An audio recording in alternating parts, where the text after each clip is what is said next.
when we did some searching and we found it. So Wow. yeah, that was my story. What do you mean about... ritual? Like Jesus. hazing, or like did he get like punished? I don't know, but like if you've ever like their website was pretty messed up. I don't think it still exists. This was like 2012, but yeah. What was this man Satan's doing? slave. Yeah. Yeah. Big norm. Was he in a biker gang or like those Yeah. Japanese gangs where It was had it to, was like, a chop biker off their gang as pinkies? well as being like a teacher. Oh, okay. Yeah. Oh, I've just lost Wow. another nail. Holes. Right. How did you attach these nails, and why are they falling off so I- ridiculously You attach them with frequently? tape. I put, to be fair, I put the least amount of glue. Well, I didn't, James. As you know, I didn't put any glue. I didn't do any of it. But but yeah. Oh, just before we go, Pixel Cookie with £5. Thank you. Ooh. For 30 minutes till race start, but I only had 30 minutes on my lunch break. God damn you, employment. Yeah. I Become jobless like Get the rid of rest of that. us. I know your struggles. I know your struggles. So But no, I will leave you guys there. Have a wonderful British Grand Prix. We will be back next week. No, the week after for the Belgian Grand Prix. I will put all the donations that came from today's stream towards Mario Monza. Apologies, I didn't have it on the screen, but it will go into that. Is there anything else? Subscribe to the Patreon. Always do that. Just that. Always do. Yeah. It's a great place. It genuinely is. And yes, I do like the green duck. I think it suits you. I think it does. Does it? Yeah. You know, surprisingly, I barely got any of it on my skin. It's also very close to the green on your like Mexico jersey. I know, right? Which, by the way, Mexico is winning tonight. I hope you know that. We'll talk about it in 24 hours time. Yeah, probably not even that right now, right? Hours. Yeah, probably 12 hours time. We'll talk about it later. Thank you guys. See you soon. Oh wait, I forgot to tell them to turn off the stream on the Crash Happy one. Well, we'll see if they turn off the stream on the Crash Happy account, or if we are on there forever. Hello, my wonderful chat, though. How are we doing? Hello. Apologies, I saw some chats coming through. I'll get to them now. Lego race. I did enjoy it. Was it as good as the Miami one? I'd like to get your thoughts on that in the comments. We'll see how people are feeling about that one. Oh, Twitch title still says qualifying. I always forget to change the Twitch title. It's because it doesn't do it automatically. I can do it on the on OBS for YouTube. I need to find a way of doing it on OBS for Twitch too. But thank you. I will shuffle that around now. And we will quickly get up my own stream so it is ready to go. Beautiful.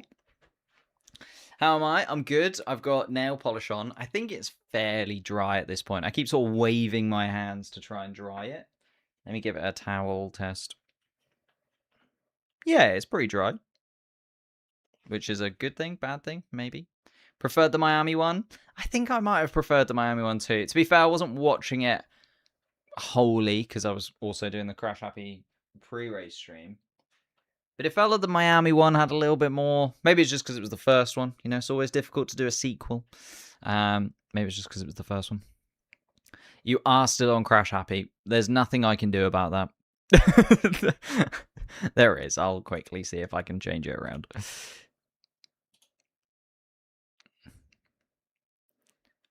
Here we go. Should we try and get over there? Switch account. Crash Happy.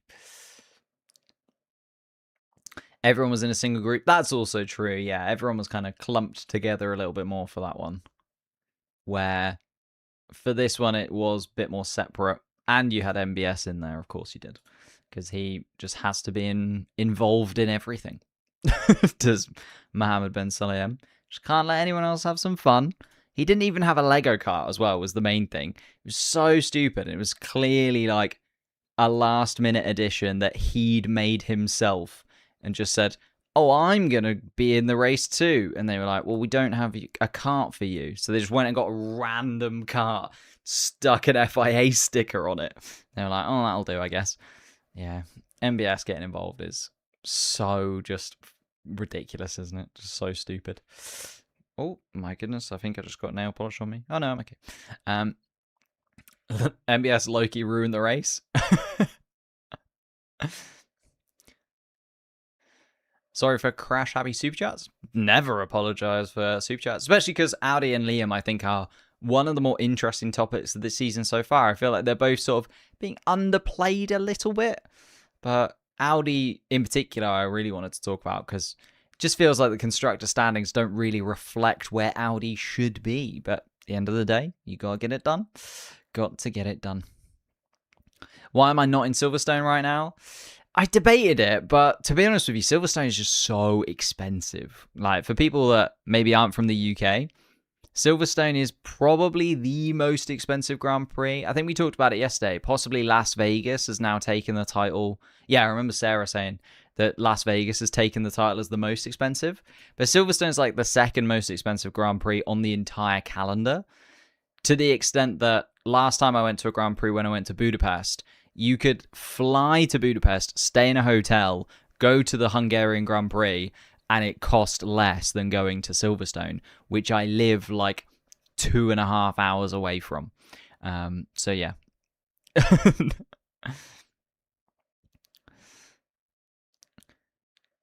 I feel like Lawson is really showing his potential. Kudos to him. Yeah, definitely. Actually, in fact, let's chuck up the Drivers' Championship standings so that we can see it. Because post-sprint race, it does change a little bit. Not a considerable amount, but a little bit nonetheless. And if we have a little look at the Drivers' standings as it is right now, like Liam Lawson is sort of closing in on Pierre Gasly. I think it's that battle that I'm most interested in the midfield. I think Colapinto versus Behrman's also an interesting one, but feels like Colapinto will just get there because the Haas car has fallen off a cliff. So if Behrman was still a little bit more competitive, that would be a bit more of a battle between Colapinto and Behrman. Maybe also you can throw Lindblad in there as well as a bit of a trio. Colapinto versus Lindblad could be quite an interesting battle as it develops. But yeah, I just don't have any faith in the Haas car. But yeah, you look towards the back end of the grid. The fact that Bortoletto has only scored 2 points, which is below Ocon, is mad to me. And then also you've got Nico Hülkenberg below Fernando Alonso. Also just doesn't really equate to making sense of the season so far. But that's how it goes with the points sometimes, right? You've got to be there when the points are available. And you've got to grab them. And Audi, unfortunately, it's just been the reliability problems. They've been so unlucky with strategy decisions at some point as well. Like, just unfortunate that Nico Hülkenberg and Gabriel Bortoletto haven't been in the right place at the right time. And they've sort of opened the door for Williams to score more points, Aston Martin to pick up a point. Like, yeah, really frustrated if you are an Audi fan for this one. My prediction is either of the Mercedes is going to DNF. Oh. I mean, we can talk predictions too. In fact, let's start on predictions. We'll go through the championship and then we'll catch up on the grid as well because we've got 19 minutes until the start of the Grand Prix. So we've got a little while to talk through a few bits and pieces. In terms of your predictions, remember these came in before the sprint race. So they were locked in a day or so ago now. You guys predicting Lewis Hamilton to do it, to get that 10th win in Silverstone with Kimi Antonelli and George Russell on the podium behind. So Antonelli looking like he's going to probably go on to win this one. Might be a bit tricky for Lewis Hamilton to do it, but if he's going to do it, if you're going to pick a driver that's going to be able to win in Silverstone out of absolutely nowhere, Lewis Hamilton's a good shout. He's done it quite a lot. He's been on the podium 14 times in Silverstone. So likely will add to that podium tally. Will he add to the winners tally? We'll have to wait and see. George Russell's an interesting one, though. You're expecting George Russell to be able to get past Charles Leclerc possibly there. Will he be able to? I think Charles Leclerc will be a good battle for George Russell to begin with. I do think the Mercedes car has the better pace. And I think Charles Leclerc, Lewis Hamilton will do their best to hold off George Russell. I don't know if they will be able to, though. If I was going to swap around a little bit, I think Kimi will win.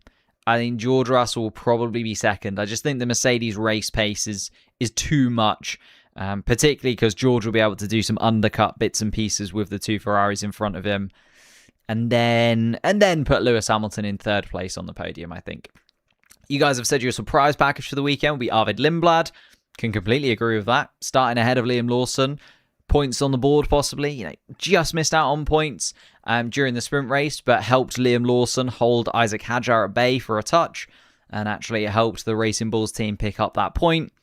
I feel like Isaac Hadjar getting a surprise point, maybe even a couple of points, is certainly doable. Best team Mercedes, I agree. I think they will come out of this weekend with the most points. Struggle Charles Leclerc. It's looking like Charles Leclerc might have a good weekend for the first time in a little while. But there's still a race to go and still 52 laps between him and the checkered flag. So we'll wait and see on that one. Aston Martin, you're expecting to be the flop team of the weekend. I can understand that too. I can understand Aston Martin being seen as the flop team for the whole season, to be honest, because they are very, very much just a disappointment. A disappointment, I think, is the word I'm looking for. Let's go to looking through the strategies and things available to the teams this season as well. In terms of the tyres, we do have the C1, C2, C3 for this weekend. I think it's going to be two-stop strategy. It's one of those where, like, couple of races ago, we had the three-stop strategy in Spain that worked mainly because of the virtual safety car, although not just because of the virtual safety car. Then last time out, Ferrari tried to do the three-stop again, and it really didn't work in Austria. There was just way too much traffic. Traffic won't be as big of a problem in Austria, so Ferrari could maybe go for that three-stop again. I mean, we know that Ferrari's tyres don't last as long as Mercedes here already. We saw that in the sprint race where Hamilton was able to keep Antonelli at bay for 10, 11 laps, was it?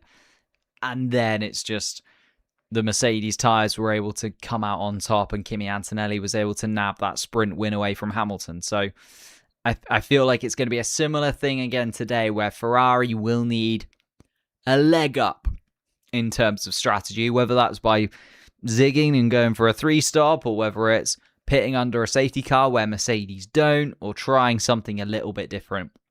I think Ferrari again need to be aggressive and need to try and sort of take the race to how Mercedes just sort of have the race pace, right? So Ferrari need to take the race to them and sort of try and press them a little bit, which they can do, to be fair. If they can keep George Russell behind for the first stint at least, it means that they can try and win the race with both Charles Leclerc and Lewis Hamilton, right? Because they'll have two Ferraris just behind Kimi Antonelli, and Antonelli can't react to both of them. So if they can keep both Ferraris within touching distance of Kimi Antonelli, then the team games come into play a little bit. Can they sacrifice Charles Leclerc a touch, maybe, and put him in a spot where he just holds up Kimi Antonelli for a little while during the race, something like that, to just gain those few extra seconds for Lewis Hamilton? There's definitely some team games that can be played, but that is thinking that Charles Leclerc and Lewis Hamilton will be side by side and they won't have George Russell to also contend with and have a problem with. And Max Verstappen clearly not in the mood to have a chat there. Interesting. They tried their best, but not there. In terms of the Drivers' Championship, I know we saw it a second ago. It's again that 43-point gap at the top of the standings. Will George Russell be able to close that in? Obviously, a first place and second place for Antonelli versus Russell here would elongate that to 50 points again. So if Antonelli wins and Russell comes in second position, it'll be a 2 Grand Prix gap, effectively, between Antonelli and Russell. And I know that we're not quite halfway through the season yet, but we are 9 out of 22 races. We're a couple of Grand Prix away from that midway point. And once you've only got 11 Grand Prix left and you've got 2 Grand Prix in your pocket, starts to be quite a positive little position that Kimi Antonelli's finding himself in. Of course, it's always better to be leading the championship, but leading the championship by such a significant amount as well. Looking like Kimi Antonelli has got all the cards stacked in his favour, effectively, especially if Ferrari are going to start causing George Russell more and more headaches.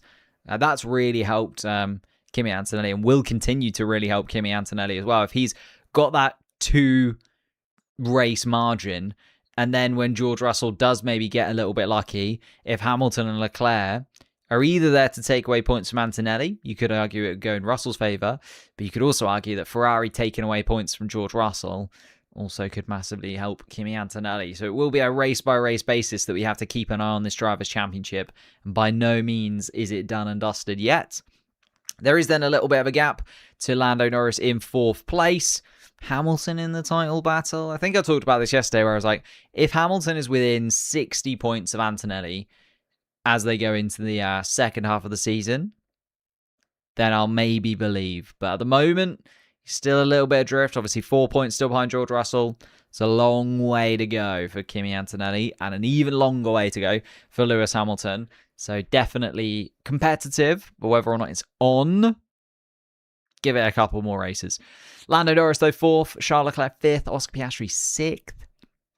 Nice little battle between those three. Obviously, Norris leading by 2 points, and then 1 point between Leclerc and Piastri.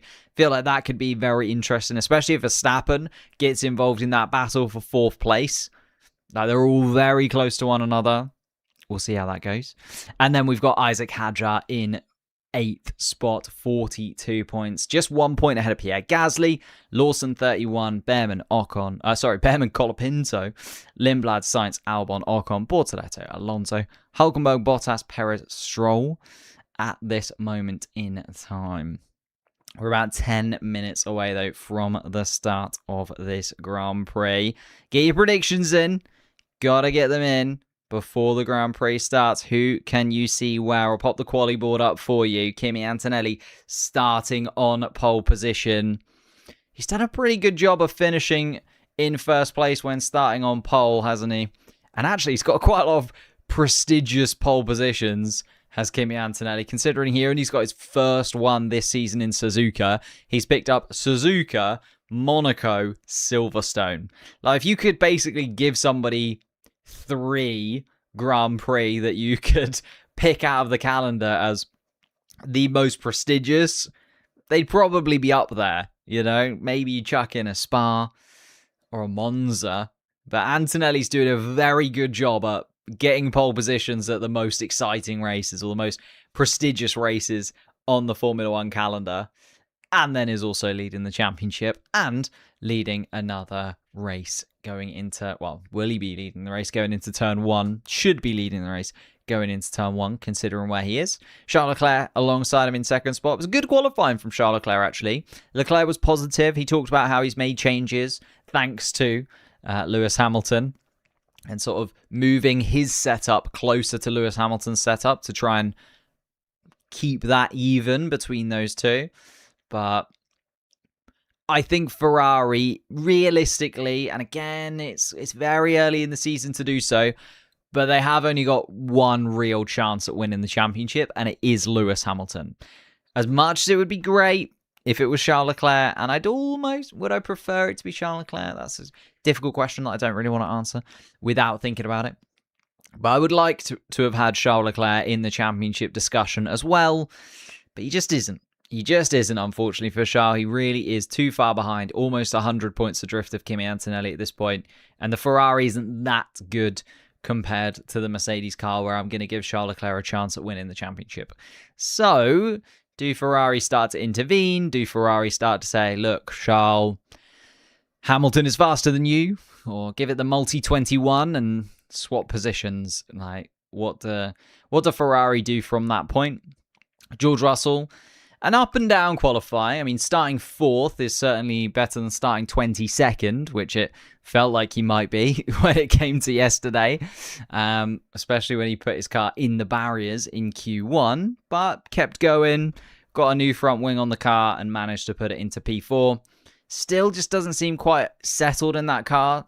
Nowhere near the pace of Antonelli when it came to, actually, yesterday's sprint is a bit of a 50-50 one, because obviously we didn't get to see his clean air pace. He was spending a lot of time fighting with the McLarens, and then more so Leclerc and Verstappen. Like, that was a lovely little trio battle that we had just behind the front three, and that therefore we didn't get to see the true sort of race pace of George Russell. Will he be able to do something a bit special? I have to wait and see. Isaac Hadjar starts in 5th place. Lando Norris in 6th place. I've not got high hopes for the McLaren boys, I'm afraid. I know I should. I'm wearing the McLaren colours as I always do, and I'm supporting them through and through. But I just haven't got the faith in them this weekend that they'll be able to do something a little bit special. I think maybe Hadjar kind of deserves it, to be fair. He got nabbed of that podium in Monaco because of the Gasly stuff. And I know that Gasly kind of deserved that podium too, but it would have been nice to see Isaac Hadjar get his first podium for Red Bull. He probably will get it at some point this season. Let's say that. I think Hadjar will get a podium at some point this year. He'll get his first one for Red Bull. Will it be today? Only if like Antonelli and Leclerc wipe each other out or something along those lines. But I don't think Hadjar and the Red Bull team got the pace right now. But yeah, Lando Norris versus Verstappen's an interesting one. Piastri just behind as well. Could be quite a little competitive battle there between the Red Bulls and the McLarens to keep an eye on too. Lindblad and Lawson just look a level above the midfield, to be honest with you. I hope Lindblad kind of outscores Lawson, to be fair. There was a lot of discussion about those two coming off of Austria, where Lindblad just sort of took team orders into his own interpretation, I think is the way. I don't think he fully ignored them as such. He more just wanted to have an opportunity at maybe trying to get in front of Liam Lawson overall. But Liam Lawson ended up finishing ahead in Austria. Lindblad might be able to get back at him this time around, finish ahead of Lawson. I think overall, though, the Racing Bulls team just need to realise that this weekend is such a good opportunity for them to score points that they don't really need to worry about anybody else.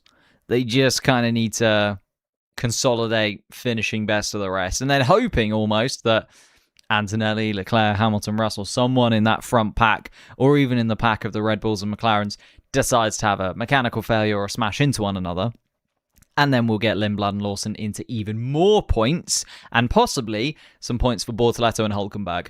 We discussed this over on Crash Happy, like the fact that Audi only have 2 points on the board so far this season just doesn't make mathematical sense. Like, they should just have more points than that. Hulkenberg has been so unlucky. Bortoleto's had some good race weekends that have ended in P12s, P13s that just haven't quite clicked at the end. I'm hoping that we get some Bortoleto Hulkenberg points. If there's like a big crash between two of the front runners, let's just choose Antonelli and Leclerc for the sake of it. Say Antonelli and Leclerc wipe each other out. I would like to see Lindblad, Lawson, Bortoleto and Hulkenberg all in the point scoring places. I know that they've got to kind of keep Pierre Gasly at bay. Gasly getting that 3-place grid drop, in case you missed it, for weaving in front of Oscar Piastri. So he does indeed drop to 15th place, Pierre Gasly. That promotes Hulkenberg, Behrman and Sainz. But Gasly will be able to dispatch Sainz and Behrman fairly quickly, I would imagine. Then it's about whether or not the Audi team can really live with the pace of the Alpine over the course of a 52-lap race distance. We then have Albon starting in 16th place, Ocon starting in 17th, Bottas, Colapinto, Perez, Alonso and Stroll at the back of the pack. We are a couple of minutes away. I'm trying to dry my nails, which is why I'm sort of waving my arms, by the way. Not applicable, please answer. Do I listen to Crofty's commentary when watching, or the other one? I listen to Sky Sports, but I have it on fairly low because I'm talking myself, so I don't want to sort of repeat what they say almost. Although I do read the graphics and stuff, so I'm often probably saying similar things to what they're saying because the graphics pop up for them as well as they pop up for me. Let's switch over though to the slightly more detailed board as we head towards a couple of minutes away from the start of the Silverstone Grand Prix. Final chance to get your predictions in the chat. Massively appreciate all of the support we've had recently. Oops. So I try and turn my volume up. Who is the GOAT? Nigel Mansell. That's a really quick, easy question that I can just knock out of the way. Any other questions? Let Mercedes do its magic. Does feel like it's going to be another Mercedes weekend. We have to wait and see, though. We have to wait and see. You mute the commentary and listen to me. There you go. High quality commentary. Better than David Croft, some would say. I don't know if that's an incredibly high bar to set, but it's the bar that Sky Sports have set. So that is the bar I'm trying to beat. Round 9 starting very soon at Silverstone. Make the sector colors of my channel. I could do that, to be fair. Usually I hide the sector colors for the race, but some people like the sector colors on there, some people don't like the sector colors on there. It's difficult to always judge. It's difficult to give everybody what they want.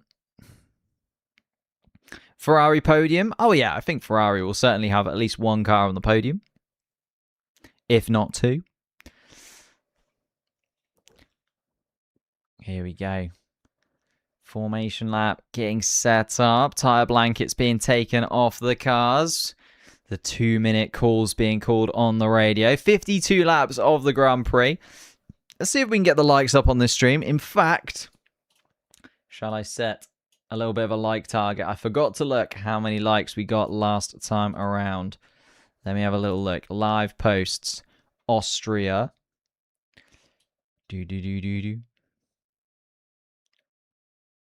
I can't even see it. Wow, it doesn't show likes anymore on YouTube on the main page. All right, let's go in. Let's go in. See how many likes we got.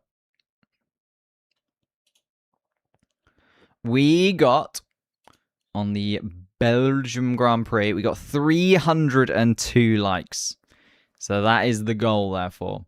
We are looking at 300 likes or more on this stream for it to overtake Austria. And I think 500 is the maximum that we've had so far this season. So hit that like button completely and utterly for free.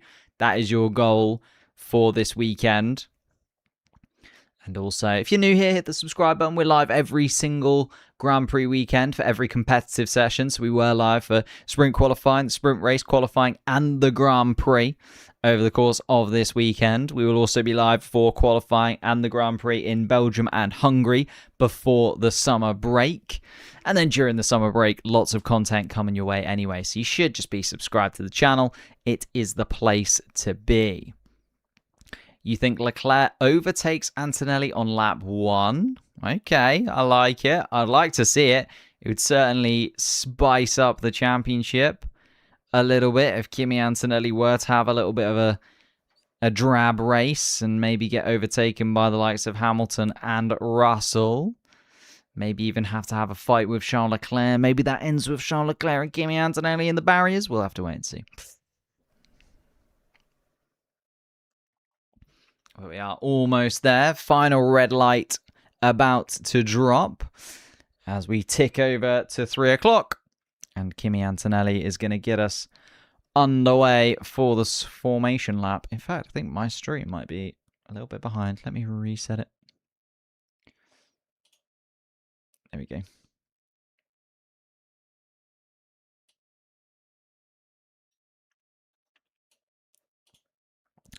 Antonelli, Leclerc, Hamilton just making their way down towards turn 6 now. Hamilton weaving across the track to get tyre temperature ready. Be interesting to see what the teams decide in terms of strategy. Everybody starting on a fresh set of medium tyres. Nobody going for any kind of differential in terms of strategy to begin with.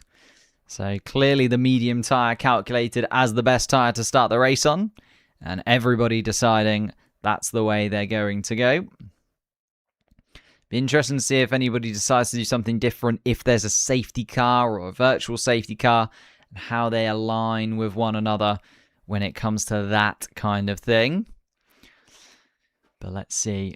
Antonelli just closing the pack a little bit as they make their way through Maggots and Beckett's.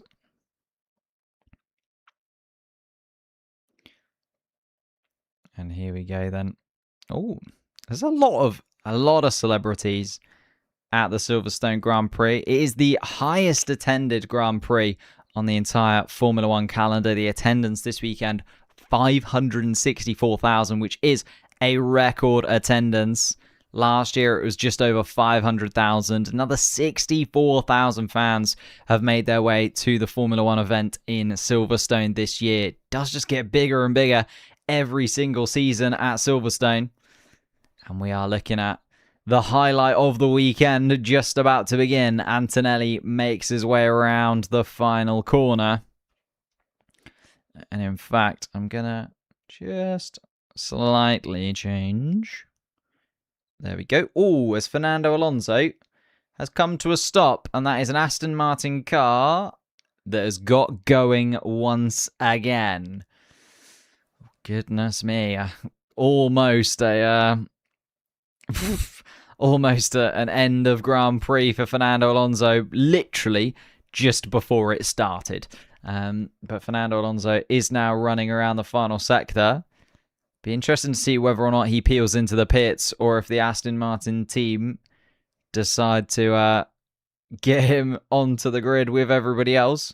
I imagine they're asking Lance Stroll to just take it a little bit easy so that Alonso can catch back up. No, he comes back into the pits. Alonso will not be starting on the grid then.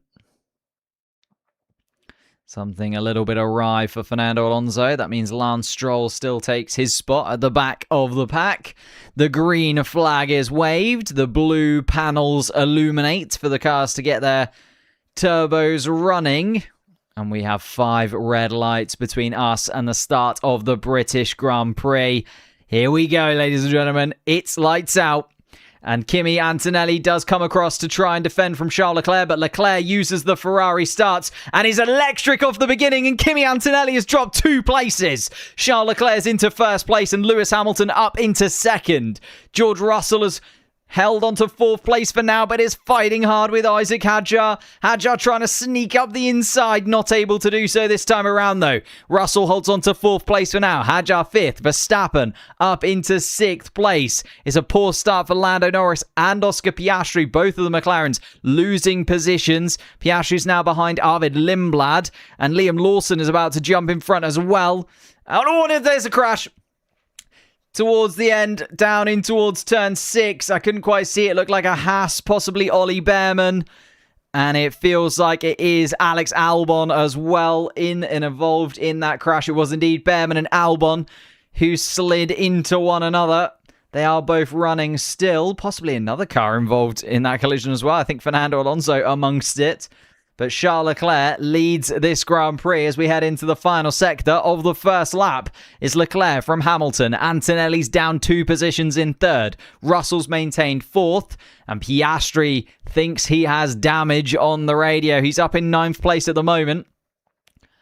But Lindblad now making his way past Piastri, and Piastri actually falling like a stone. Carlos Sainz comes past Piastri as well. Ocon and Gasly fighting for position behind. But Piastri might have to peel into the pits here, and it looks like it's going to be done and dusted for Piastri before it's even really started. No, continues on. So whatever damage Piastri has got, I mean, it is making him drive very, very slowly. He loses position to Pierre Gasly and Gabriel Bortoleto now as well.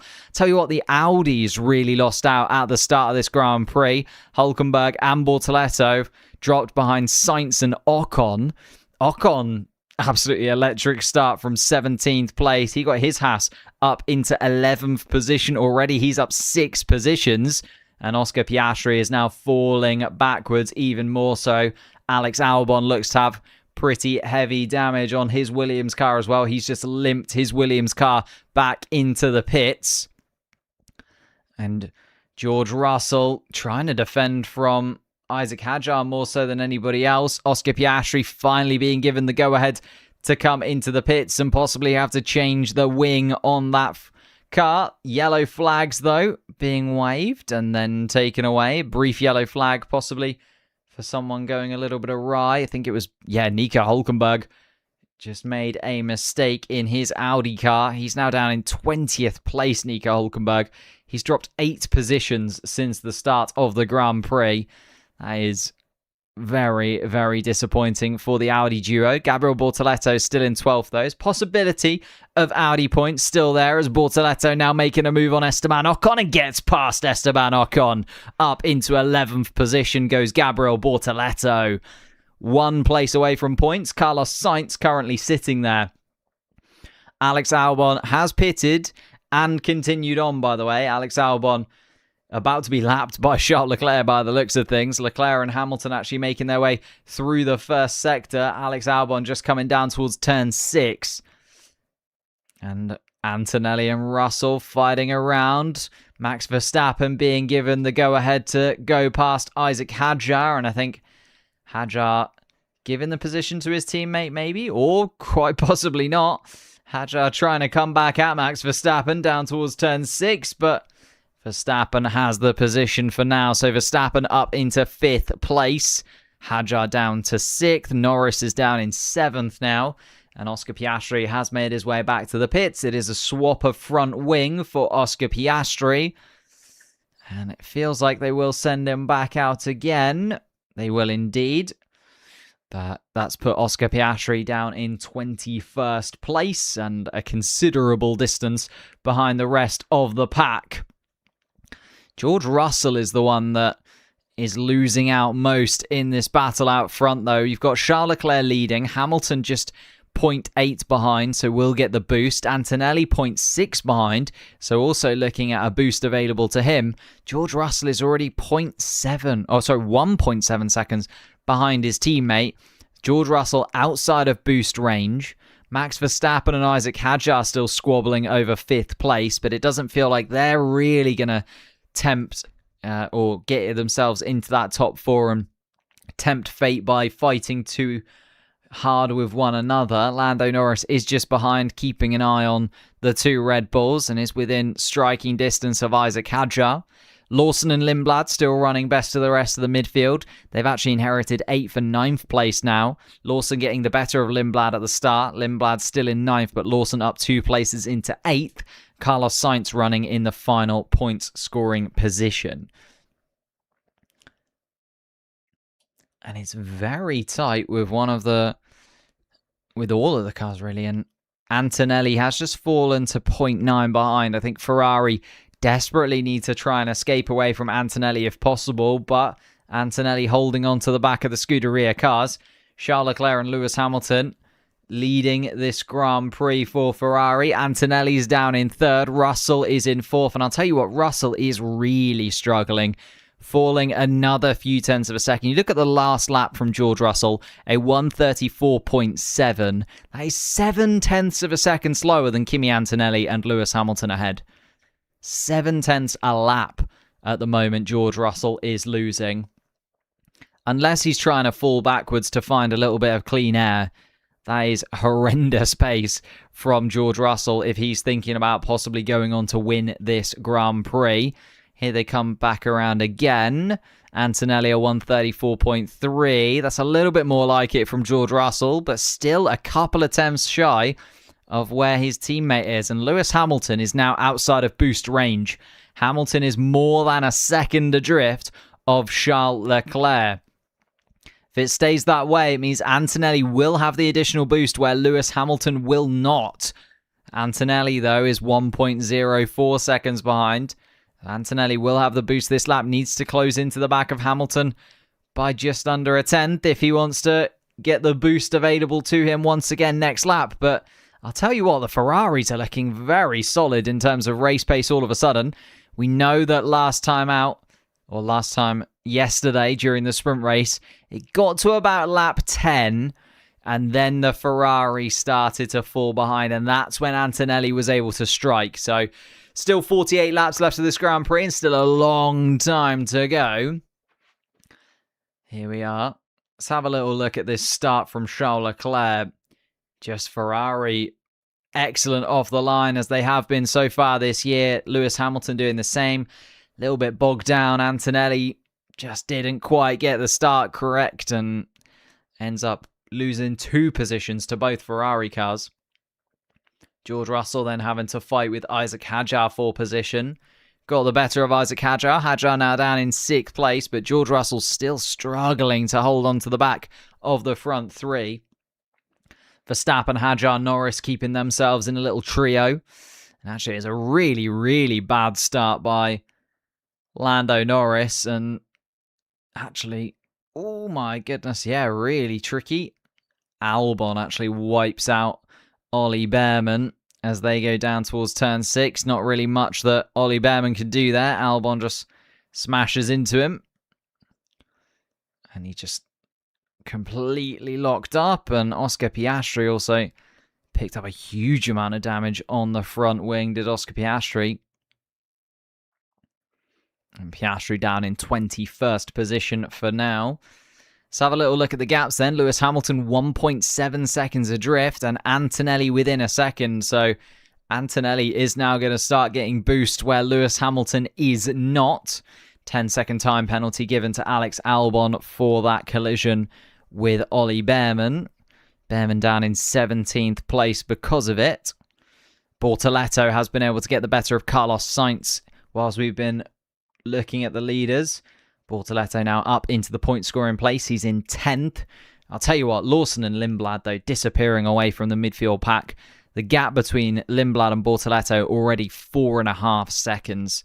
So looking very unlikely that the Racing Bulls are going to lose out in any place here. Lawson and Lindblad looking like a best of the rest finish for Racing Bulls. And if anything, they'll just be hoping that some of the top teams have a little bit more worse luck like Oscar Piastri's got, so they can get some more points on the board. They're trying to catch up to Alpine in the constructor standings, although to be fair, if Gasly jumps up into the top 10, then he will be able to get some points on the board for Alpine as well. So Racing Bulls keeping it tight in 8th and 9th place. Here is our front three once again then. Leclerc 2.2 seconds ahead now of Lewis Hamilton. Antonelli 0.6 seconds behind Hamilton. And it's going to be, well, 3 or 4 more laps time is around when Antonelli was able to strike and get the better of Lewis Hamilton in the sprint race yesterday. Are Ferrari going to try something a little bit different as Pierre Gasly has a little look at Carlos Sainz and isn't able to do it this time around. Sainz holds on to 11th place. Gasly, though, desperate to get in front of the Williams and maybe fight for that final point scoring position with Gabriel Bortoleto. He's doing it all on his own for Audi now as Nico Hülkenberg has fallen all the way down to 18th after a pretty dismal start for the German. Hamilton under investigation, moving before signal. That is not good news for the Lewis Hamilton and Ferrari fans out there. Moving before the signal usually is pretty slam dunk. Let's see what happens and comes from that. Lewis Hamilton with a 5-second penalty would be very interesting indeed. And I think that penalty has now come through. It has indeed. Lewis Hamilton picks up a 5-second time penalty for a false start. He moved before the lights went out. As I said, it's pretty slam dunk for Lewis Hamilton. There's not much he can really argue about there. Does bring Antonelli and Russell into contention, though. Russell is 2.5 seconds adrift of his teammate. Antonelli half a second adrift. So Russell currently 3 seconds behind Lewis Hamilton, is within that 5-second margin. Still a long way to go, though. And Ferrari will have the advantage of having both cars in first and second place. They can do something a little bit spectacular. Ooh. It was the tiniest little move from Lewis Hamilton. To be fair, when the lights went out, he wasn't moving. Like, he just sort of jolts forward and then realizes what he's done. So he almost starts twice, does Lewis Hamilton. But it is a penalty. It's one of those that if you do, there's not really much you can do about it. It's a bit like speeding in the pit lane or something. It's just an easy line to be drawn. And Antonelli now right underneath the rear wing of the Ferrari. As I say, we look back to the sprint yesterday. This is where Antonelli started to put the pressure on Hamilton. And the swap for the lead during that sprint was around about now. Charles Leclerc's done really well, actually, to just get himself that couple of seconds margin to Hamilton behind. Hamilton holding up Antonelli. It's looking very, very good for Charles Leclerc in and amongst this. with his teammate with a 5-second penalty and his teammate holding up Kimi Antonelli at the moment. Hamilton nearly 3 seconds adrift of the Monegasque driver. George Russell's also then about 3 seconds behind his teammate, which is not where you want to be if you're George Russell thinking about fighting for a championship. Max Verstappen is actually 1.3 seconds behind Russell. It's then 1.7 seconds to Hadjar, 1.6 seconds to Norris. Everybody's sort of slotting into a second and a half or so behind their closest competitor. Carlos Sainz, though, not getting that memo, trying to get back at Pierre Gasly, who was able to dispatch the Williams car. Gasly finds himself 4.5 seconds adrift of Gabriel Bortoleto, and 4.5 seconds away from a point scoring position in the Alpine. Will it be Bortoleto? Will it be Gasly? As I say, still a few pit stops to go yet, and this race could certainly go various different directions from here. But Antonelli closing in on Lewis Hamilton.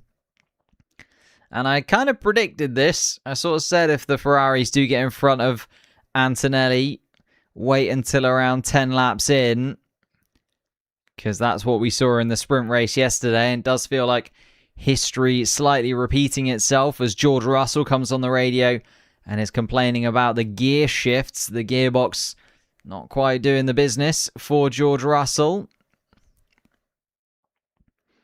Hamilton penalty, yes indeed, 5-second penalty given to Lewis Hamilton for a false start. So Antonelli trying to get track position, but knows he does effectively have that track place over Lewis Hamilton. 5 seconds added to Lewis Hamilton's time, but obviously they'll serve it in the pit stops. So they will have to stop. The Ferrari car will come to a stop in the pits, and the team will not be able to touch the car for 5 seconds. Then they will be able to start the pit stop as they normally do.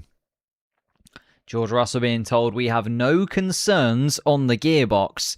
So George Russell complaining about downshifts not feeling quite right and Mercedes not able to see it on their side. That's never a good sign if you're a driver and your team is telling you that you're kind of feeling something that doesn't really exist, because he'll just be shouting back at them on the radio like, no, I can feel something. There is a problem. They will... But he can still see his teammate George Russell. He's 2.7 seconds adrift. He's in the picture there as we see Antonelli run down towards turn 15. Antonelli, though, trying to get past Lewis Hamilton. And this was the lap he was able to do it in the sprint race, wasn't it? Lap 11 of this Grand Prix. Let's see if Antonelli is within striking distance of Lewis Hamilton. 0.3 seconds behind and closing in ever more so as we come through this first sector. Antonelli smells blood a little bit here, it feels like, at the Ferrari team. Closing into the back of Lewis Hamilton. Will he go for a move into turn 6? Hamilton is moving across to defend. And Kimi Antonelli does have a little bit of a look. Hamilton trying to break the toe. Does just enough. And Kimi Antonelli slots in behind for now. But it's getting very close between the two. Antonelli will be looking at the 4-second gap that Charles Leclerc now has out front and thinking that he wants to get involved in that. And he's going to go for it now. Is Antonelli down towards turn 9 and he gets the move done. Moves to the right-hand side of the track. Hamilton tries to come across the cover, but he's got the inside line and Antonelli runs through turn 9 and ahead as he goes into turn 10, 11 and 12. History repeating itself. Antonelli back ahead of Lewis Hamilton at this point once again. Did it in the sprint race yesterday around lap 10, lap 11. Now does it once more in the Grand Prix. Antonelli now has a little bit of clean air in front of him. Charles Leclerc will have been holding onto his tyres a touch and running in the clean air at the front of the pack. Charles Leclerc, though, 4.2 seconds the gap. Can Antonelli close that to Charles Leclerc? Was 0.4 of a second quicker, despite also overtaking Lewis Hamilton in that last lap, Kimi Antonelli. So it is now closing in within 4 seconds of Charles Leclerc. Needs to, of course, be careful that Lewis Hamilton doesn't try and come back past him here. Kimi Antonelli will get the boost, but Hamilton's tyres just don't feel like they've got the life of the Mercedes. And it does feel like the Mercedes race pace in particular this weekend is a level above the rest. Max Verstappen on the radio. Downshifts are bad for Max Verstappen also. So downshifts are bad for Verstappen. Downshifts are bad for George Russell. And they're fighting for 4th place. Let's see whose downshifts are really the worst out of those two. Because they are going to be fighting for position fairly soon. Max Verstappen getting himself within that boost range once again. Isaac Hadjar's fallen away from those two though. Hadjar down in 6th place, 3.6 seconds off Max Verstappen.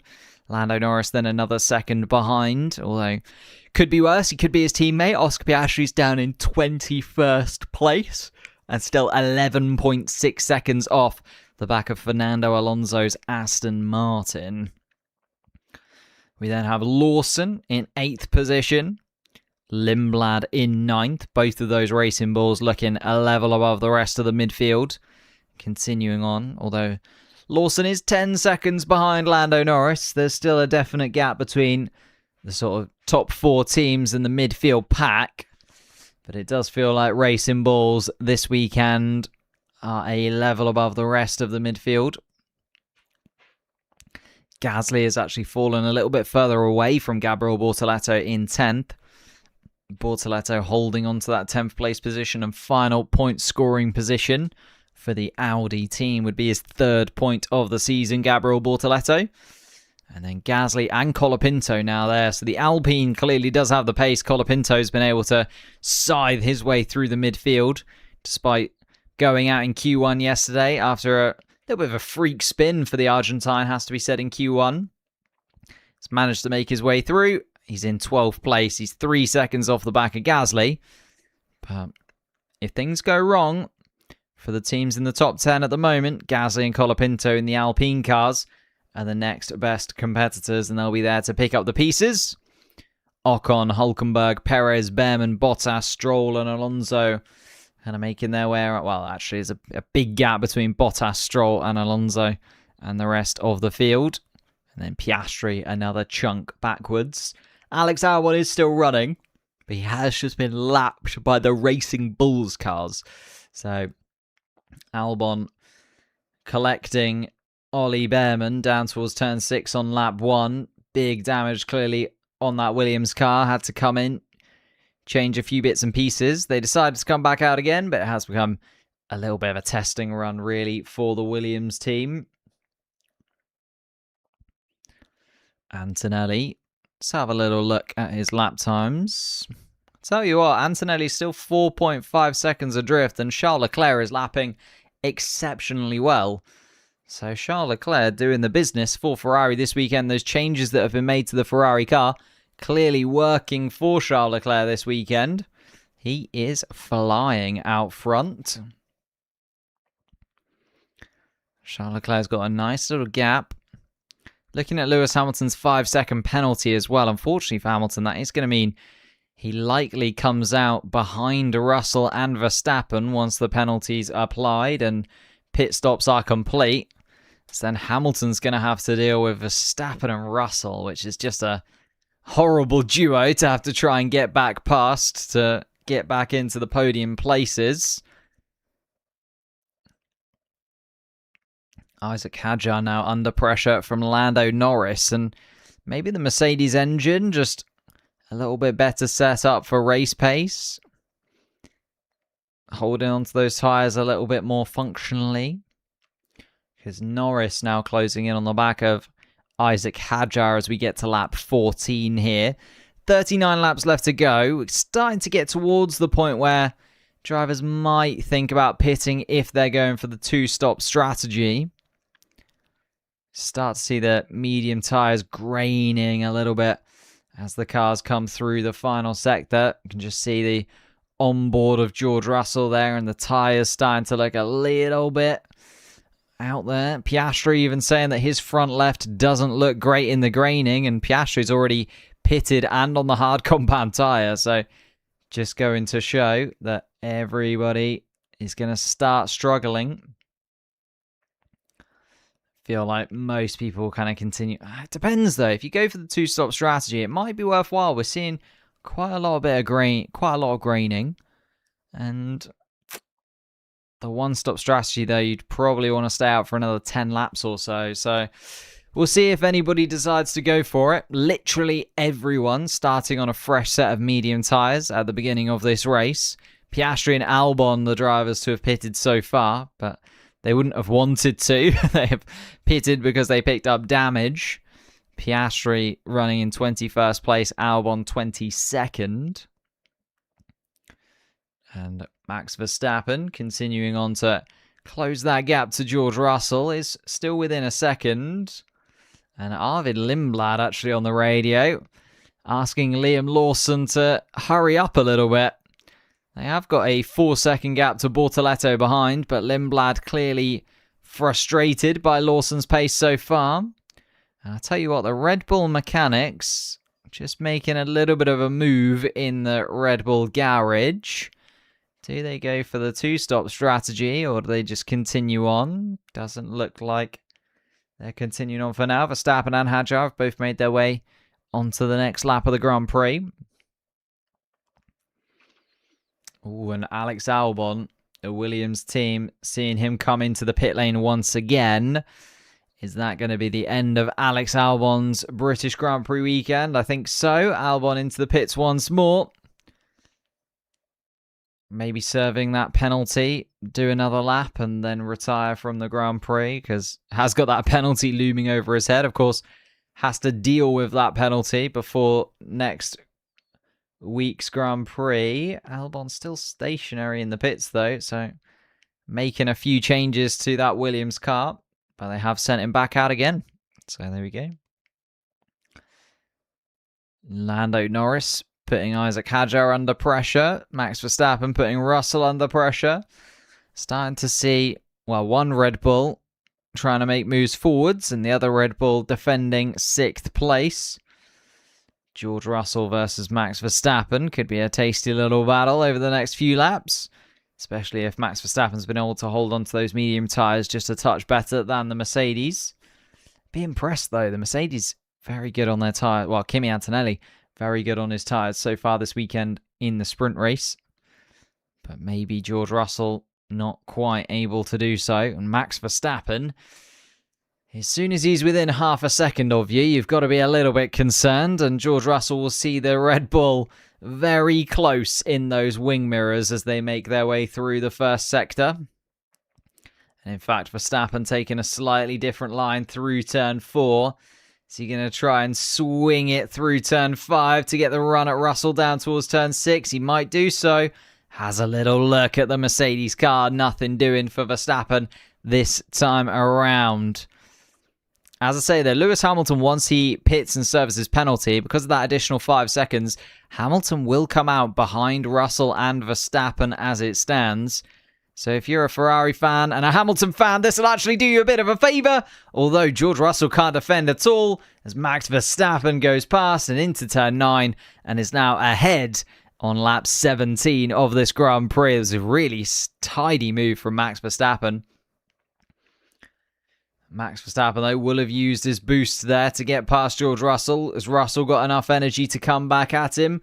On the back straight, here he comes, looks to the inside. Max Verstappen shuffles across, and that was very close to wiping out the front wing of George Russell, but the defensive manoeuvre and Verstappen box anyway.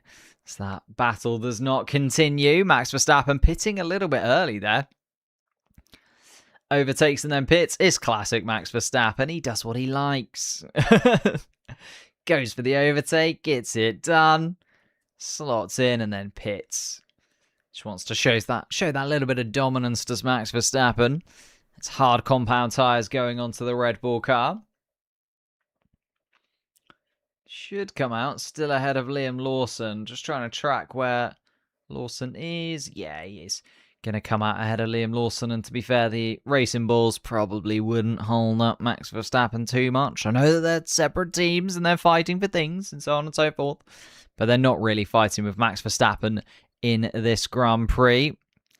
Verstappen pits. He's out. He's got a lovely 11 seconds of road to run into. If he can get those hard compound tyres up to temperature, start putting in some fast laps, Could be on for a very nice undercut, although it has pitted quite early, Max. So needs to get some really good lap times in if he's going to make up the 20 or so seconds that he's going to lose from a second pit stop, which is likely. Like, could go to the end on these hard compound tyres. It'd be quite the ask, though, for Max Verstappen. 30 seconds off the lead he currently finds himself. I'll tell you what, Charles Leclerc has done a brilliant job out front. I thought Kimi Antonelli might be able to close the gap to the Scuderia car, but Charles Leclerc has been absolutely flying. He's led every single lap of the Grand Prix so far, got himself up into P1 off the start, and has made it look fairly comfortable. Obviously, the pit stops will come and things will play against him, I'm sure, but absolutely flying is Charles Leclerc. Kimi Antonelli, 4.2 seconds adrift, and the Italian driver not able to close that gap. Hamilton now 5 seconds off the front two, which is a pretty damning indictment considering he's also got that 5-second penalty to come. George Russell still within 5 seconds of Hamilton. Okay. It's going to be interesting to see what Max Verstappen does here. I'm keeping an eye on his lap times. I'd like to see a full lap without a pit stop involved. Obviously, a 1:53.8 from him last time around is not actually representative of his lap times. Verstappen through the first sector. I'll tell you what, Verstappen through the first sector is actually only a 1/10 of a second quicker than Antonelli and only 0.2 of a second quicker than Charles Leclerc. So it's not blistering speed from Max Verstappen. If we compare it to more so the drivers that he's racing, George Russell was 0.4 of a second slower through the first sector. Hadjar 0.2 of a second slower than Verstappen through the first sector. So Verstappen is going quicker than those guys around him. He'll be more so keeping an eye on George Russell. Does Russell then come in to cover off? He does not, but Isaac Hadjar does. So Hadjar into the pits, maybe also thinking he'll come out behind his teammate, but in the gap between Verstappen and Lawson. Red Bull clearly eyeing that gap. Isaac Hadjar in. It's a little bit of a slower stop from Red Bull. 4.3 seconds. I think it was that rear right tyre for Isaac Hadjar. That could cost him, actually, because now Lawson and Lindblad are making their way by. And that slow stop for Isaac Hadjar is going to put him behind the Racing Bulls. And here comes Gabriel Bortoleto, and actually he's going to be side by side with Gabby. And Hadjar is going to lose out to the Audi for a moment. Should come back past him with the fresher tyres and, let's face it, the faster car. But Hadjar is now behind Gabriel Bortoleto, and it's not where you want to be. Oh, he really needed a better stop, did Isaac Hadjar. He's going to try and go up the inside of Gabriel Bortoleto, but Bortoleto is going to close the door on the Red Bull. And this is costing Isaac Hadjar pretty substantially here. McLaren will be thinking about what they can do to cover off Max Verstappen and now Isaac Hadjar as well. Hadjar is past Gabriel Bortoleto as they go into turn 9. Up to 9th place for now in the Red Bull, but that slow stop and now that little bit of a half a lap behind Gabriel Bortoleto is not going to be what Isaac Hadjar was really hoping for. Antonelli is now finding that little bit of extra pace that we were expecting from him. 20 laps on the medium tyres for both Leclerc and Antonelli, and Antonelli 0.3 of a second quicker than Leclerc last time around, is now within 4 seconds of Leclerc once again. That gap was 4.5 seconds a couple of laps ago.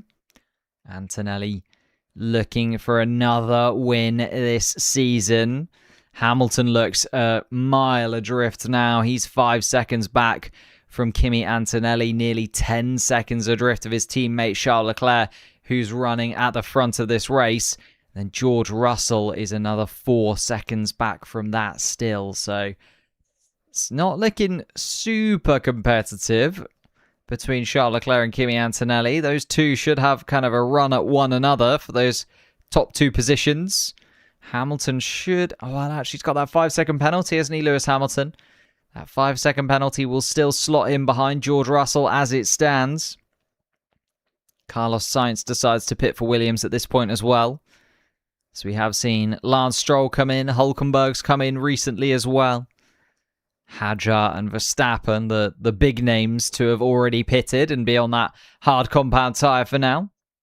We are now getting towards the point where I imagine we'll see the majority of those drivers in that pack at the front start to think about pitting for that one-stop strategy. The mediums onto the hards. I would go around lap 25. You're about halfway through the Grand Prix. You can use the hards just that little bit longer.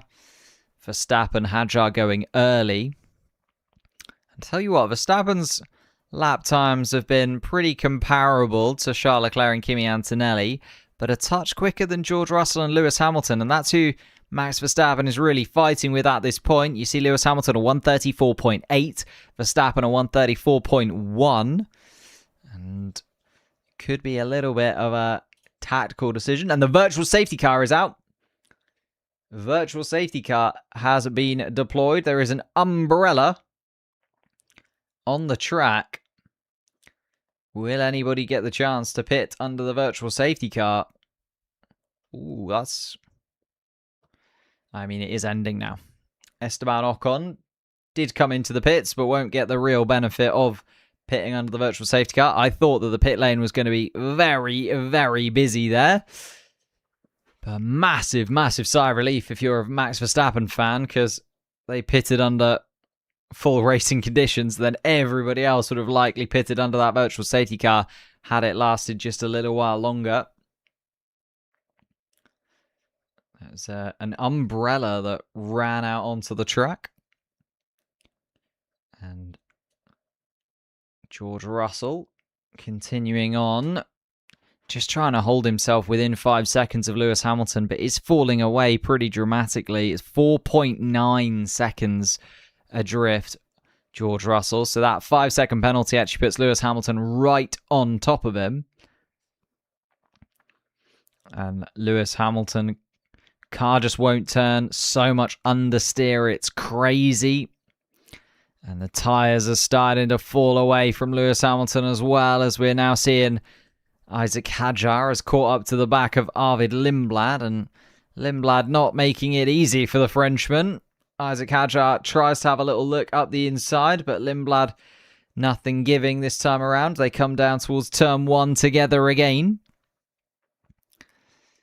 Hadjar on a completely different strategy to Lindblad on the hard compound tyres already. Isaac Hadjar, so just really doesn't want to be held up for too long behind these cars that have yet to have pitted. Colapinto comes in for Alpine. Ollie Behrman continues for the Haas team. Carlos Sainz and Hulkenberg also make their way past the pits, having already stopped for hard compound tyres. And Isaac Hadjar still can't get past Arvid Lindblad, even down towards turn 6. Thought it would be the opportunity to do so. Surely into turn 9, he'll have the extra grip on those fresher tyres and will be able to have a run at Lindblad. Does indeed, moves to the inside part of the track and then gets the job done. Hadjar now ahead of Lindblad.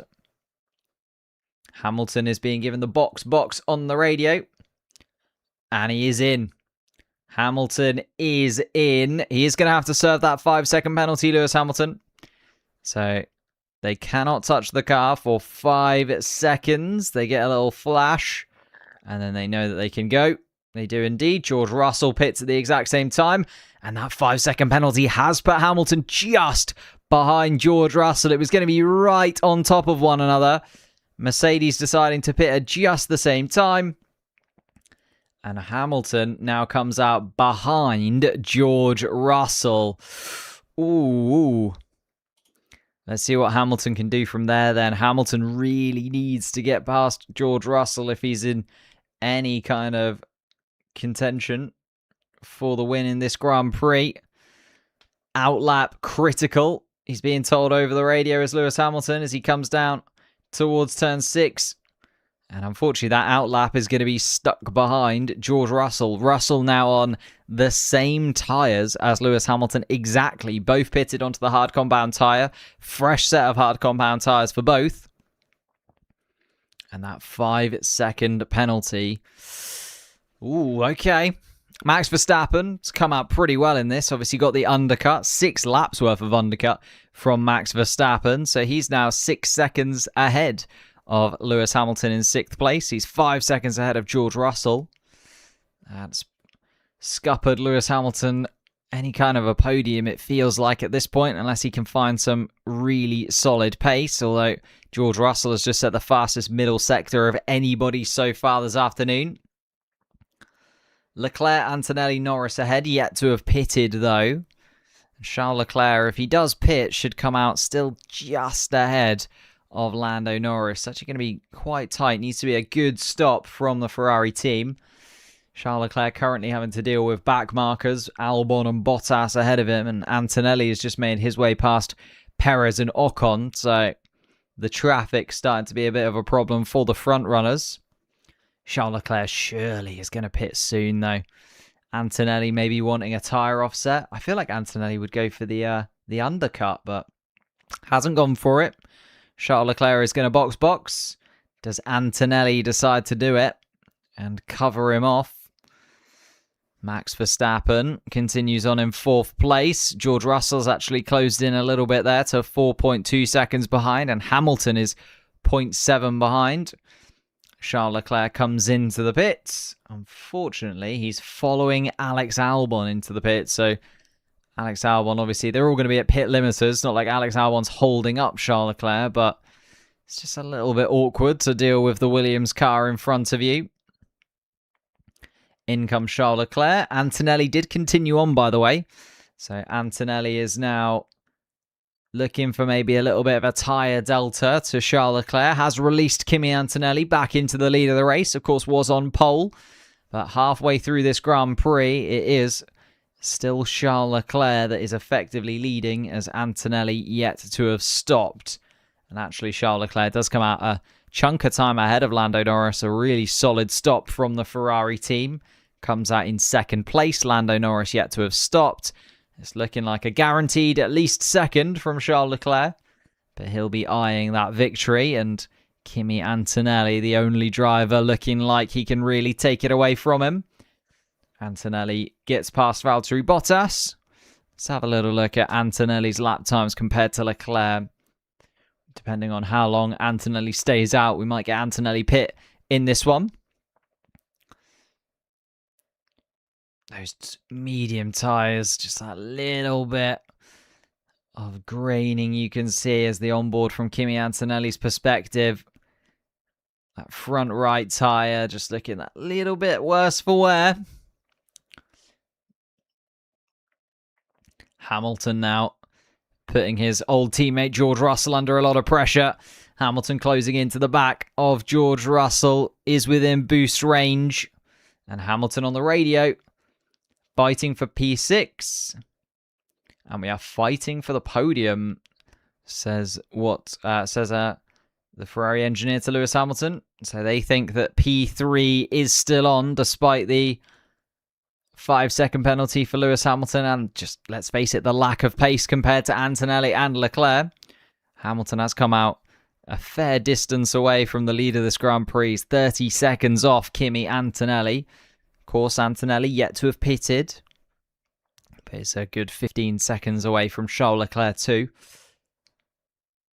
Gasly fighting with Nico Hülkenberg and Ollie Behrman, and that midfield pack. It's still Lawson, Lindblad, Bortoletto who are inside of the point scoring places.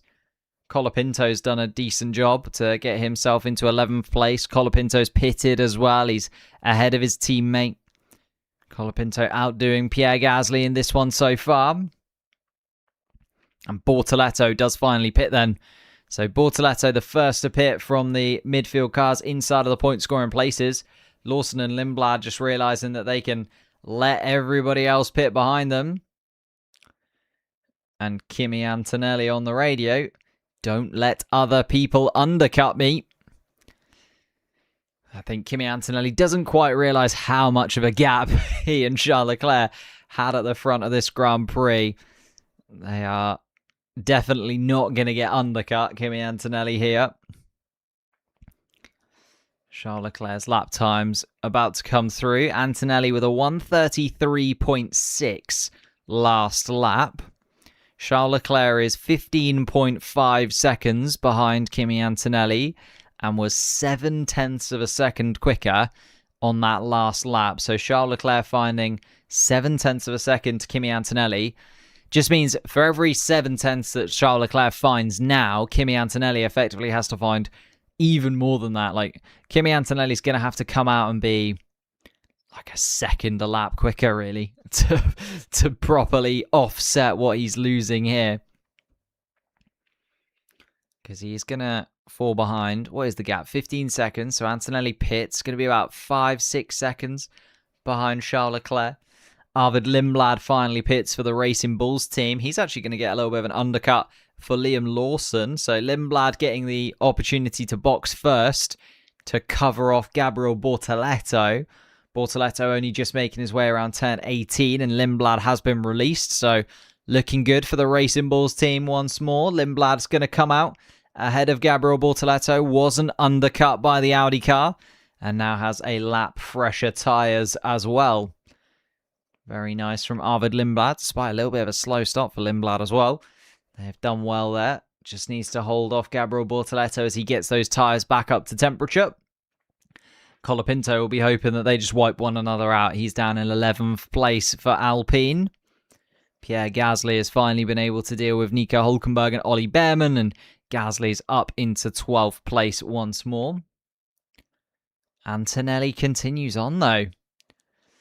Interesting. Verstappen is now under pressure from Russell and Hamilton, and this is a lovely little trio that we could see fighting for position. Lando Norris finally pits. Lando Norris going to come out a considerable distance behind the rest of that pack ahead. Just keeping an eye on Isaac Hadjar for where Lando Norris is. I think Lando Norris is going to come out pretty much alongside Isaac Hadjar here. It's going to be very close between the McLaren and the Red Bull. And Hadjar just sneaks ahead. Okay. Isaac Hadjar is just ahead of Lando Norris, but Lando Norris does have a 9-lap tyre delta in his favour. Come on, Lando. 6th place is doable. And here we go. Max Verstappen is under pressure from George Russell, and Russell under pressure from Hamilton. Russell has a little look at... Oh my God, and Hamilton tries to go around the outside of Russell, and Russell has to concede the position for now, but Russell still alongside Lewis Hamilton as they go through the S's. Oh my goodness, is wheel to wheel through turn 12. And Lewis Hamilton just about gets that move done. George Russell was not letting it go, and George Russell comes back at him.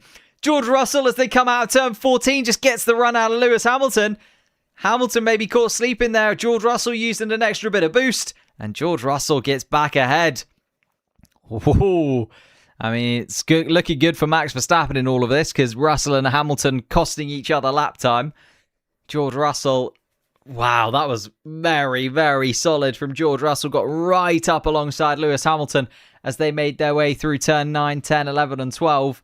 Then just waited for that opportunity, launched himself out of turn 14, got the move done. He's back up into 4th place. Hamilton slots into 5th once again. But that final podium place is up for grabs. Verstappen, Russell, and Hamilton fighting for it. Can Hamilton have a go at George Russell this time around? Just going to try and close the gap into turn 6, you would imagine, then follow George Russell through the first part of this middle sector. And it's the slingshot out of turn 8 that he's looking for to have a real run at George Russell once again down towards turn 9. Is he going to try and make a maneuver? Not this time around. Max Verstappen is continuing in 4th. George Russell not close enough to attack him. And Hamilton also decides against making the maneuver on Russell for now. Hamilton continues on then. Antonelli on the radio. Antonelli really wants to box at this point. Plan is looking good, says the Mercedes team. Antonelli is seeing that he's losing time to Charles Leclerc. Another half a second that Charles Leclerc eked out on the last lap. I think Antonelli just going for the super fresh tyres. Could he even go for like a soft compound tyre or something a little bit maverick inside of that Mercedes car? That would be very interesting. Antonelli, though, fighting with Bono. Let's have a little look at Hamilton then. Is he going to have a go this time around? Oh my goodness me. Looking closer and closer, and surely Hamilton down towards turn 6 is going to have a go here because he's right underneath the rear wing as they make their way through turn 5. Straight mode activated, the wings open up, Hamilton moves to the outside, tries to swing it around at turn 6, and that is sublime from Lewis Hamilton to stick it on the outside and just trust the car to follow him all the way around. George Russell, though, right underneath the rear wing of the Ferrari once more.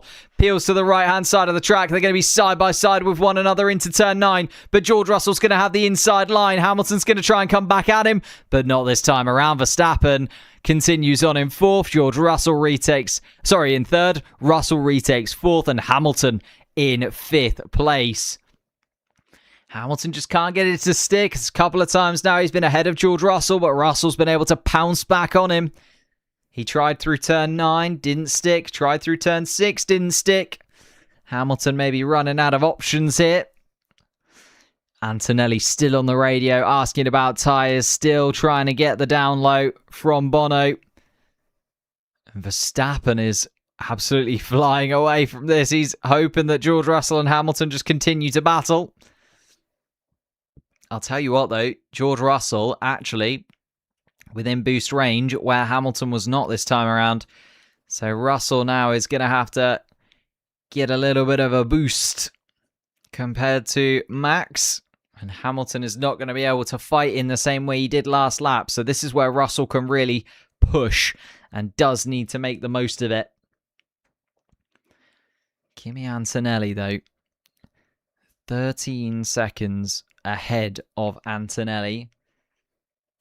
And George Russell being given the go-ahead to keep fighting on the radio. Hamilton the same, being given some positive affirmations. So Russell and Hamilton both clearly think that the podium place is up for grabs still. Max Verstappen, I'm sure, will be talking to GP about a possible podium for him too. Antonelli, Leclerc, Verstappen are top 3, but George Russell right underneath the rear wing of the Red Bull. Lewis Hamilton in 5th place for now, but has been hampering George Russell in his fight recently by taking that 4th place. George Russell has a little look at Max Verstappen, gets to within 0.2 of a second of the 4-time world champion, but isn't quite able to do it as of yet. Hamilton is now within a second, though, so starts to get that boost once again, and once more we have Verstappen, Russell, Hamilton all within boost range of one another. Charles Leclerc, 13.7 seconds adrift of Kimi Antonelli. Antonelli, though, 32-lap-old medium tyres and still going on. Antonelli's just got past Piastri and Sainz, who are running in 14th and 15th place. Max Verstappen just making sure that he closes that gap, and George Russell looking at the back of the Red Bull. Feels like he's closer than last time around. Is George Russell going to go for the manoeuvre into turn 9? Verstappen making defensive manoeuvres. George Russell's going to try and slingshot out of turn 8 here, and he'll just try and get to the inside line. Isn't able to do it this time around. The Red Bull able to escape away from him. George Russell on the radio. Oh, a puncture. Slow puncture right rear. Oh, that's devastating for George Russell. A right rear puncture for George Russell. It's a slow puncture by the look of things, because actually he's still able to get more pace than Max Verstappen possibly, and trying to look for the maneuver to Max Verstappen. It's going to get very close. And Verstappen just about has it. And George Russell continues on. How slow of a puncture is this? He's continuing on. Maybe the sensor is suggesting something that isn't happening, but George Russell not going to stop until that puncture starts costing him time, because he's continued on. Hamilton is now right underneath the rear wing of George Russell once again, though, and the Mercedes team saying that there's a loss of pressure inside of that rear right tyre. They won't just say it for nothing. They will have the data in front of them and see that there is a slow puncture. George Russell saying on the radio, keep me posted on the pressures. And actually being told, box this lap. Box this lap. George Russell doesn't want to see that tyre completely erupt, I would imagine. It's going to get hotter and hotter, and with the pressure building as well, and that slow puncture could just rip the tyre apart at any moment, but he's still pushing on, is George Russell, holding Lewis Hamilton at bay, closing into the back of Max Verstappen.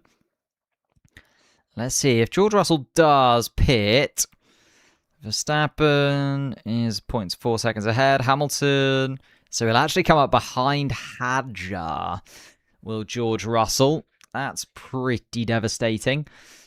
And here comes George Russell once again. He's fighting with Max Verstappen. Down towards turn 15. They go side by side. Verstappen goes onto the dust and George Russell into the pits. So Russell does have to dive into the pits.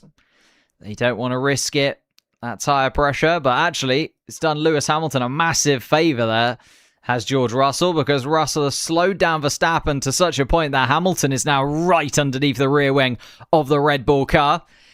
2021 flashbacks here with Verstappen leading Hamilton in Silverstone. Is he going to go for the manoeuvre? Are we going to see another slightly interesting manoeuvre from Lewis Hamilton? The last time, well, I'm sure we all have the image of Max Verstappen versus Lewis Hamilton in 2021 in our heads. Hoping that doesn't happen again here. Antonelli still going on. 34 laps completed on those mediums. Charles Leclerc's nearly done a whole 10 laps on those hard compound tyres. Antonelli still not pitting. Now he pits. Box for Kimi Antonelli. Box. Leading this Grand Prix is 13 seconds ahead of Charles Leclerc. Will come out behind him in second place. And then it's about how fresh are those tyres and how much pace has Kimi Antonelli got to give. Hülkenberg is also into the pits as well. Hamilton's right underneath the rear wing of Max Verstappen. They get a little bit of a tow from Sergio Perez's Cadillac ahead. That's helped out Max Verstappen a touch possibly. And Hamilton has to settle for being behind Verstappen still. Sergio Perez moves out of the way of those two. Verstappen versus Hamilton. They are fighting for that final podium position. Kimi Antonelli comes out. So does Nico Hülkenberg. Hülkenberg ahead of Behrman and Ocon. So that's good news for the Audi car there. Although Sainz, Piastri, Gasly, Colapinto between him and his teammate. Kimi Antonelli. 7.5 seconds. 17 laps. So needs 4 or 5 tenths a lap, really, Antonelli, to be within striking distance and then give himself a few laps to have a proper run at the back of the Scuderia. Verstappen continuing on in third place, but Lewis Hamilton half a second behind. George Russell so unlucky to not still be within that battle. Russell now trying to get past Isaac Hadjar, does get past Isaac Hadjar. George Russell up into 6th place. It's actually a slightly scrubbed set of medium tyres on George Russell's car. I imagine they were used during sprint qualifying on Friday. So George Russell having to use an older set of mediums. But we'll push on to the end of the Grand Prix on them. And George Russell down in 6th place. If Antonelli wins this and George Russell finishes in 6th, that is absolutely massive for the championship. Antonelli 7 seconds behind Charles Leclerc. Charles Leclerc trying to do his teammate Lewis Hamilton a favour here because, as I say, if it closes in like this and Antonelli wins this Grand Prix, his two closest competitors, Hamilton and Russell, having nightmare races, really. Hamilton picking up a 5-second penalty and then being logged behind Russell and Verstappen and having to fight with those two, where he'd much rather be fighting Antonelli and Leclerc. And then George Russell picking up a puncture. So it's all playing into Kimi Antonelli's favour. Can he do the final piece of the puzzle and pick up a win here. And actually, he is lapping very, very fast. It's purple mini sectors all over the place from Kimi Antonelli. He's already 6 seconds behind Charles Leclerc. He's made up 1.5 seconds already from where he came out. He was 0.3 of a second quicker than Charles Leclerc in the first sector alone. Antonelli is flying. The pace here from Antonelli is insane compared to Charles Leclerc. Wow. It's not going to be if Kimi Antonelli catches Charles Leclerc, it's how quickly can he do it. 0.9 of a second quicker in just the second sector alone, Kimi Antonelli, as he foots in the fastest middle sector of anybody so far with a 37.1. And he was worried on the radio. He asked the team a lot about whether or not he could pit sooner. Bono and the team made the strategy call. They kept him out for an extra 10 laps compared to Leclerc. And now he is rocketing, is Kimi Antonelli. Sets the fastest final sector of anybody. Here comes Lewis Hamilton, though, down towards turn 1 against Max Verstappen. Can he do it this time around? Not this one. Hamilton, though, getting very close to that final podium place. Has the extra tyre advantage on Max Verstappen. 6 laps in his favour. Antonelli is going to be underneath the gearbox of Charles Leclerc sooner rather than later, to be honest with you. He's now 5 seconds adrift and was 2.5 seconds quicker last time around. Like, it's just absolutely obscene. Here we go then, Lewis Hamilton down towards turn 6, and finally Lewis Hamilton gets that manoeuvre past Verstappen, and Verstappen now has to settle in behind Lewis Hamilton, and Verstappen just doesn't have the tyres or the engine to be able to come back at the Ferrari car. And the Hamilton will take 3rd place. Yellow flag. It's Nico Hülkenberg. Stop the car. We have an issue. Stop the car. We have an issue. And Nico Hülkenberg has come to a stop just near turn 9. Oh, and this could be a safety car here. He's on the inside of a very fast turn 9. Has been able to pull his car over and is near the barriers. There is a little gap there. It's a virtual safety car for now. And unsurprisingly, Max Verstappen, box. Cheap pit stop under the virtual safety car. The virtual safety car will last a lot longer than the virtual safety car we had for the umbrella earlier on.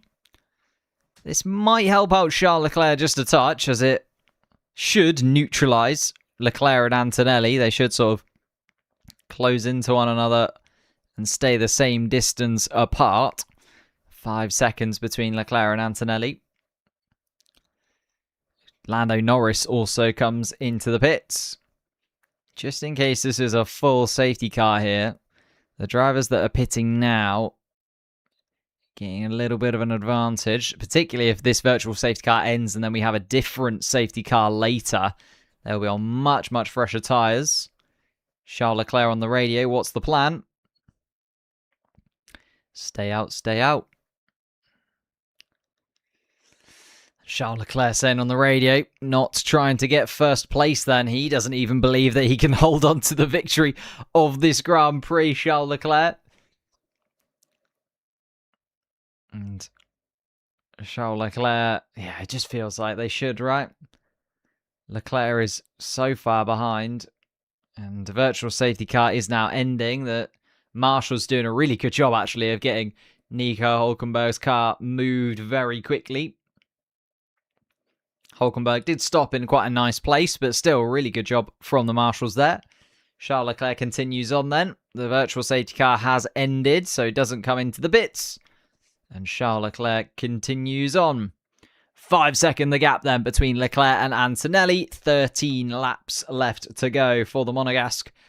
Let's see if Kimi Antonelli can find another 2.5 seconds like he did last time they were on flying laps. Hamilton too far adrift though, it feels. It's 20 seconds behind.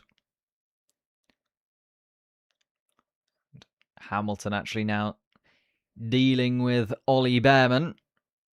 It just feels like Ferrari should have pitted there. Should have probably pitted.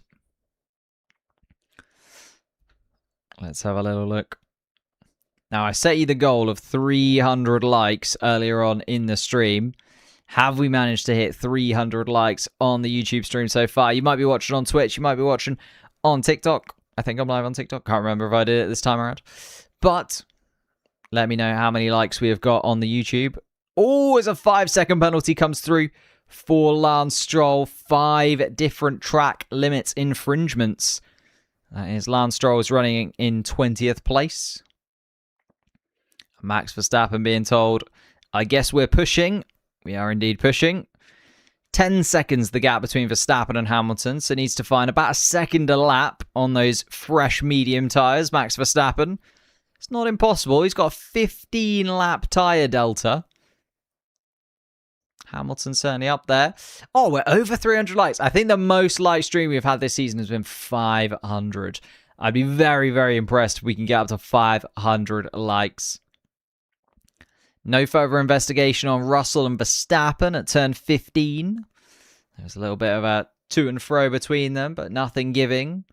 Verstappen was pushed onto the dusty section on the outside of turn 15, but they allowed it.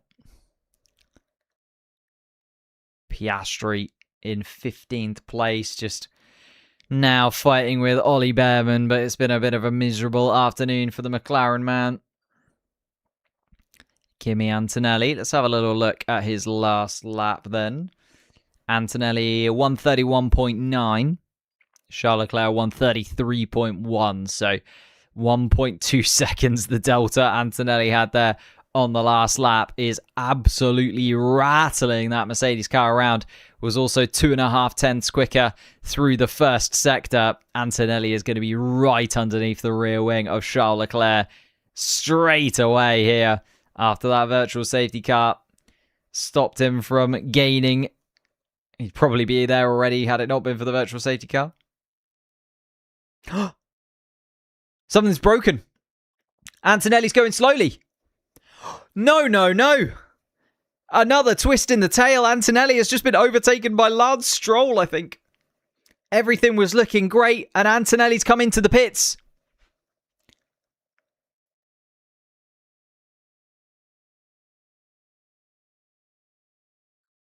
Like the suspension, possibly. Antonelli pulls in. He wants the Mercedes team to check the car over. Let's see. They come in.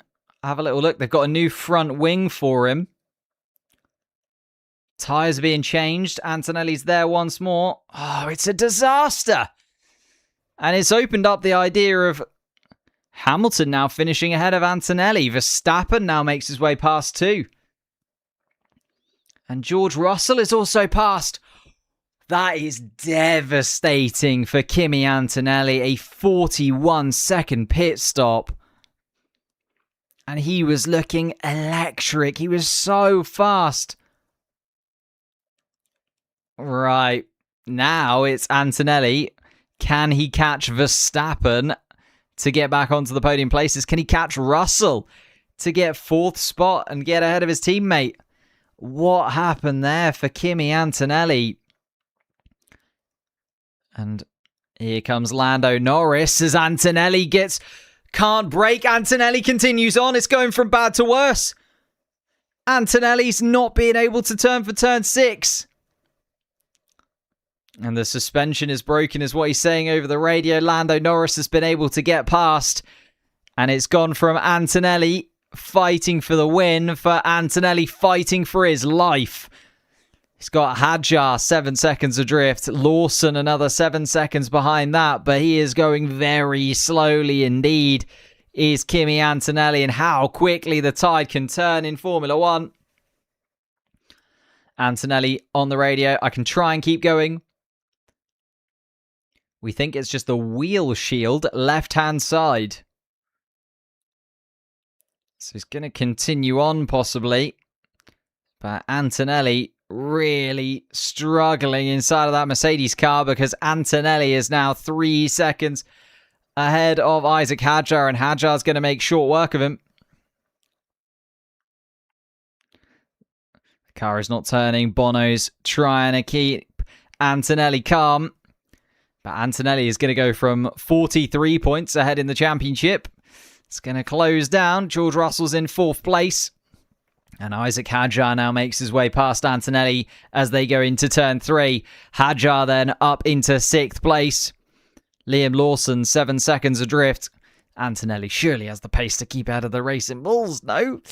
Antonelli looking at a 7th place finish at the moment. Lawson, Lindblad, Bortoletto, the 3 drivers in the points behind. Colapinto then another 15 seconds adrift. So Antonelli should be able to get it as long as the car just keeps going. Antonelli on the radio still. And we'll box the car and retire the car. And Antonelli pleading with the team to carry on and let him just try and get a point on the board. Bono, though, on the radio saying that they want to box and retire the car. Antonelli with a huge issue inside of that Mercedes.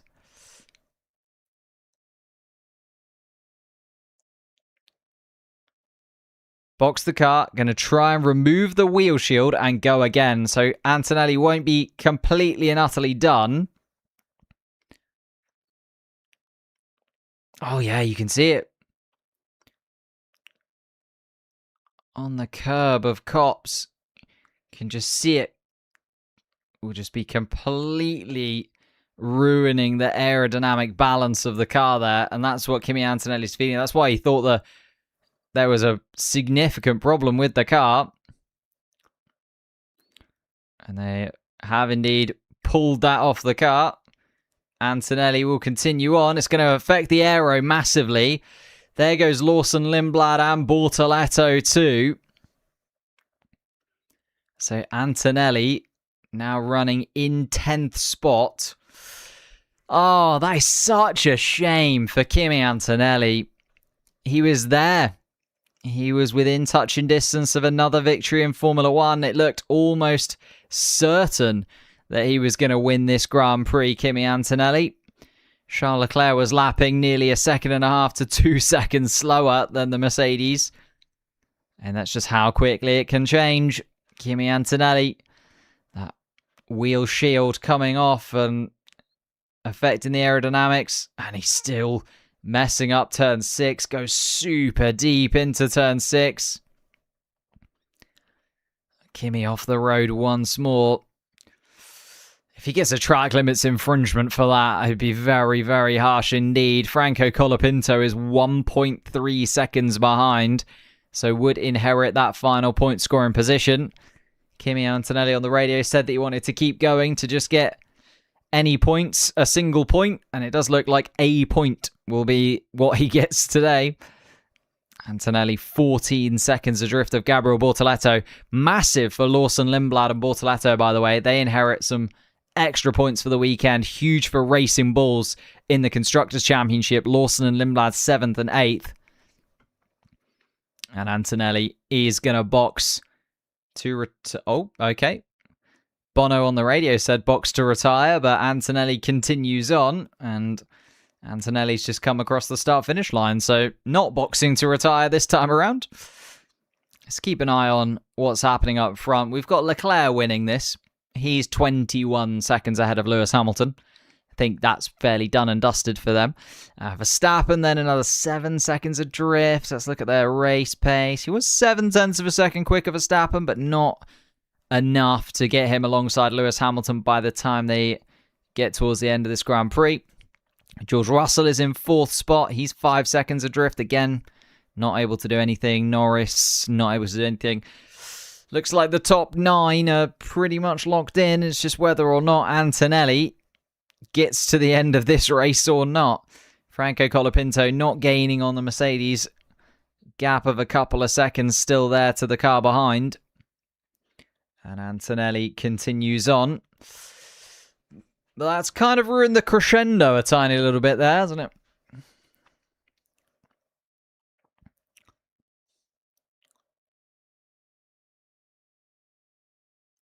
And Kimi being told on the radio that it's likely that he's going to end up with a 5-second penalty for all of the excursions that he's had to go through because hasn't been able to keep the car on the track.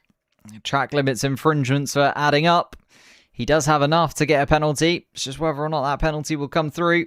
Whether or not the stewards will be a little bit lenient on the fact that he was driving a car that was falling apart.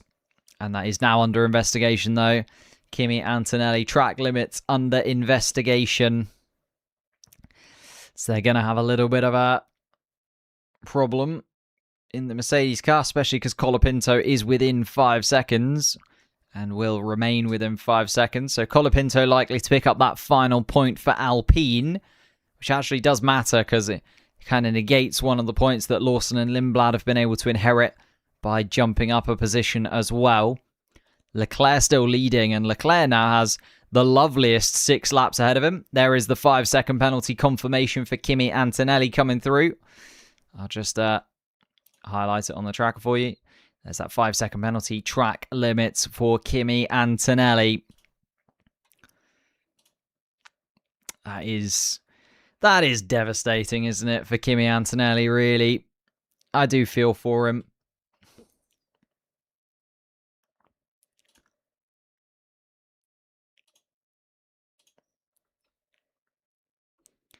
Charles Leclerc, Lewis Hamilton looking like a 1-2 finish for Ferrari, which I had not predicted coming into this Grand Prix. And Max Verstappen continues in 3rd place. So another brand new podium trio that we've got this year. Leclerc, Hamilton, Verstappen. George Russell just outside of the podium places in 4th spot. And again, it's like the time it goes wrong for Kimi Antonelli, it's also gone wrong for George Russell. So George Russell, yes, is going to gain some points on his teammate in the Drivers' Championship, but it would have been much better for George Russell to win this race, and then he would have had a 24-point swing as it stands. Yellow flag as someone's off. It's Max Verstappen! What is happening in this Grand Prix? Max Verstappen's gone into the gravel and he's out. Verstappen's gone wide at turn 17 by the looks of things. Oh no, sorry, at turn 15. Can you get that moving? No. Safety car. Oh my God. Max Verstappen has just thrown away a podium in Silverstone.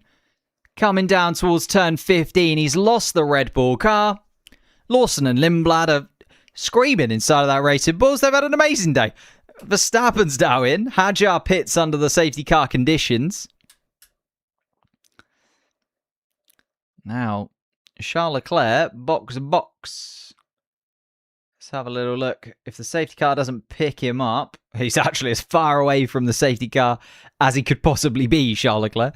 So we'll get the opportunity to pit now. That means...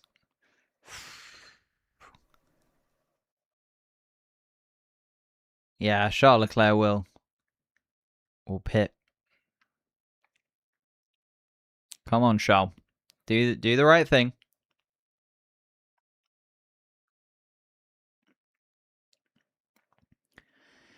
Safety car coming down towards turn 6 now. Charles Leclerc coming into the pits. So Charles Leclerc is going to get a pit stop under these conditions. Hamilton as well, I think so. Yeah, Hamilton will get to pit. Will George Russell? Russell will get to pit. So the safety car has just picked up Isaac Hadjar. It's going to take a few laps to shuffle this out, and we might actually end under the safety car here, because it's going to take a little while for the safety car to bunch everybody back up again. Max Verstappen, though, out of this Grand Prix. He was in 3rd. We've gone from Antonelli winning this race to then being outside of the top 8. He's now in 9th, Kimi Antonelli, with a 5-second penalty, which actually is going to drop him outside of the points, right? Because everybody's going to bunch up under the safety car. So Antonelli's going to fall outside of the point scoring places. Lewis Hamilton's inherited 2nd. George Russell's back up into 3rd, despite having a puncture. Lando Norris is running 4th. Hadjar's 5th. Liam Lawson is now in 6th place for Racing Bulls. Ooh, George Russell decided to stay out.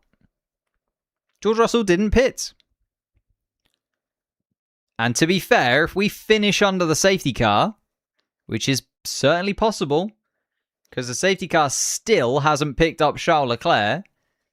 So if George Russell didn't pit. And actually, Lewis Hamilton might be just given a third place trophy because he pitted. Oh, and the back end of Max Verstappen's car just goes all awry. Ooh. Just doesn't slow down anywhere near enough. Had to steer into it, slides out, and then the rear end just loses. Oh, dear, dear. Verstappen on the radio. Not very happy, I would say, are the words from Max Verstappen. As you can imagine. Did try and roll the car backwards, but just got stuck in the gravel. A little bit like the Lego cars did earlier on, if you saw that, when the Lego cars just beached themselves in the gravel trap. Similar kind of thing for Max Verstappen there, just couldn't get the car moving again. And we're under the safety car. The safety car has finally caught Charles Leclerc.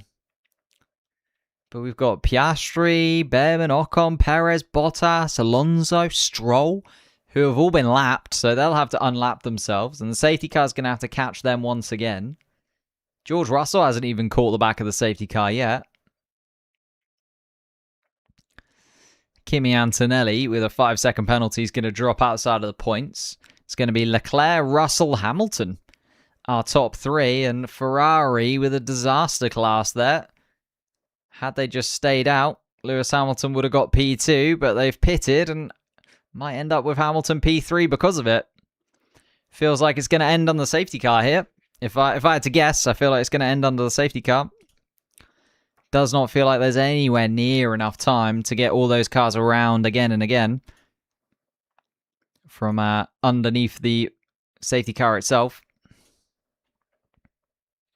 Piastri needs to unlap himself. And Antonelli now being told that those track limits. And Antonelli very, very upset over the radio. And does feel like everything has gone wrong for Kimi Antonelli in the last 10 laps, doesn't it? He's had damage to the car, had to come into the pits 2-3 times, and then just picks up a 5-second penalty for track limits. The rules are the rules. You go off the track 5 times, you get a 5-second penalty, and we'll have to wait and see whether or not they give that 5 seconds back. They've done it before. We saw Pierre Gasly get given his position back in 3rd place in Monaco, but I don't think that will be the case. I think the stewards have decided 5-second penalty is given.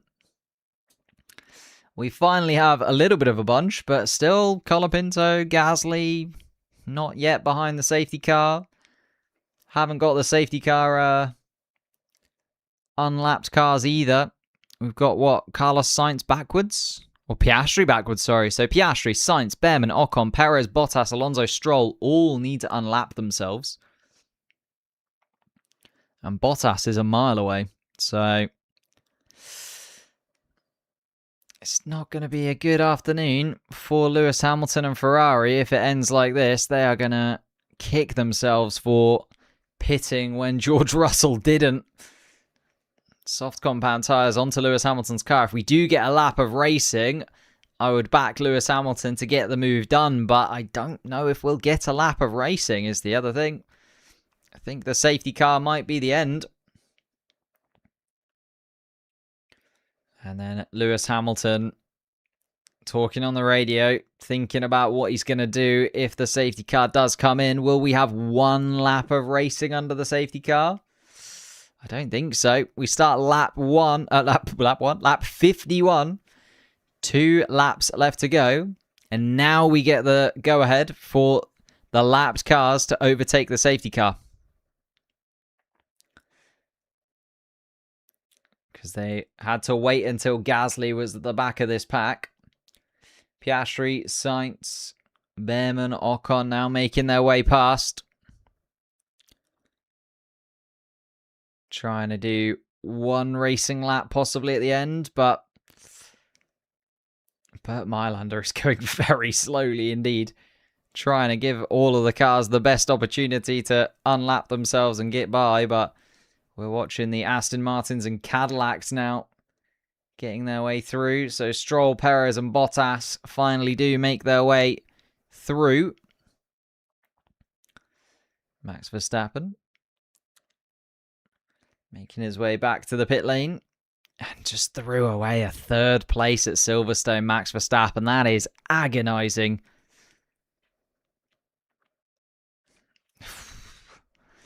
Feel like it's going to end like this, though. We can have a little look at the championship, actually. May as well, whilst we're here. Oops. Kimi Antonelli still leads the championship, 181 points as it stands. Obviously, with that 5-second penalty, we'll lose those 2 points. But Russell will be on 154, Hamilton 147, Charles Leclerc up into the hundreds finally on 108, jumps up ahead of Lando Norris. Norris will be on 97. Hadjar also jumps up a considerable amount, gets himself away from Pierre Gasly at least in the top 8. So it's an interesting way to end the Silverstone Grand Prix. It's always chaos, and the safety car is ending. Safety car is ending. We're going to get 1 lap of racing. 1 lap of racing. Safety car is going to come in. Antonelli didn't pit and has a 5-second penalty. It's looking pretty good if you're Franco Colapinto. And possibly even Pierre Gasly as well. Well, actually, that 5-second penalty definitely will get him in front. Piastri is an interesting one. I know Piastri's with the lapped cars, isn't he? No. Not able to do anything there, Oscar Piastri. That's going to be done and dusted. It's George Russell versus Lewis Hamilton on a 1-lap shootout. George Russell, 22-lap old medium tyres. He actually used them during the sprint qualifying session on Friday. So they've done an extra... Oh! Safety car didn't come in. It's been redeployed. That's it. We're going to finish behind the safety car. The safety car didn't come into the pits. Did not come into the pits. We are not going to get 1 final lap of racing. We are on the final lap of the Grand Prix, and it's going to be under safety car conditions. So there's something that they have seen, and they don't want to get going again. And Ferrari's decision to pit Lewis Hamilton has cost him a 2nd place. 3-point swing in favour of George Russell, purely and simply because the safety car did not end. Wow. Antonelli is going to fall backwards then. Colapinto is going to finish 9th. Gasly is going to finish 10th. So 3 points on the board for Alpine. And we are going to finish under the safety car. Let's have a little look then. If those 3 points go to Alpine... they will just jump ahead of Racing Bulls. They're going to be a point ahead of Racing Bulls, Alpine, because of that 5-second penalty for Antonelli. So Alpine are going to jump back ahead of Racing Bulls by a single point. And also Charles Leclerc is going to jump up to 4th place in the driver's standings. Lindblad is also going to jump a couple of places up to 11th behind his teammate. And is on 20 points now ahead of Ollie Behrman. Colapinto will actually be on equal points with Ollie Behrman as well. It's starting to get a little bit tasty in that midfield pack. But we are going to end under the safety car here at the British Grand Prix. It was an absolutely chaotic race. It had a little bit of everything, didn't it? It had punctures for George Russell. It had penalties for Lewis Hamilton. But there's one man who's been able to just keep going. Whatever's been happening, Charles Leclerc. He's had the consistency, he's had the reliability, and he's going to finish in 1st place here. George Russell's going to finish in 2nd, despite a puncture. Lewis Hamilton's going to finish in 3rd, despite a penalty. Lando Norris is going to inherit 4th place after Max Verstappen decided to put it in the wall. And Charles Leclerc coming around the final corner and takes the checkered flag. Leclerc from Russell, Hamilton, Norris, Hadjar, Lawson, Lindblad, Bortoletto, Colapinto and Gasly are your point-scoring finishers. Piastri finishes just outside of the points, agonisingly in 11th place. Carlos Sainz finishes 12th, Behrman 13th, Ocon 14th, Perez 15th, Antonelli falls all the way to 16th place after that 5-second penalty behind the safety car. 17th place for Valtteri Bottas, 18th for Fernando Alonso, and the final finisher is Lance Stroll, who comes home in 19th place for Aston Martin. Wow, wow, wow, wow, wow. What a Grand Prix. What a weird weekend. And everybody else just threw away their any chance of getting a podium or a victory or anything else. Charles Leclerc was the man who just kept everything going. It's a war of attrition for Charles Leclerc in this one. He just made sure he kept his car in working condition and he kept putting in the lap times. And I'll tell you what, it's worked out perfectly for him. Charles Leclerc, your winner of the 2026 Silverstone Grand Prix. George Russell, Lewis Hamilton behind him in second and third place. Hamilton is going to be seething with that decision to pit under the safety car. George Russell deciding to stay out and the Mercedes team getting it right. But that is the end of the stream. Thank you guys so much for joining me. Thank you for watching. Now there's lots of different options you can go to for watch-alongs.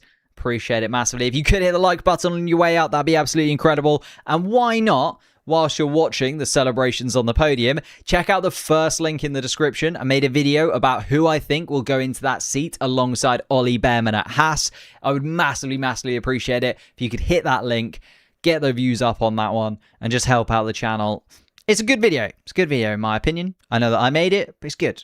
Check it out. First link in the description. Thank you so much for watching again. And I will see you in a couple of weeks' time live for the Belgian Grand Prix. But a few videos coming your way over the next couple of weeks as well. So stay tuned. Stay tuned. And I'll see you very soon.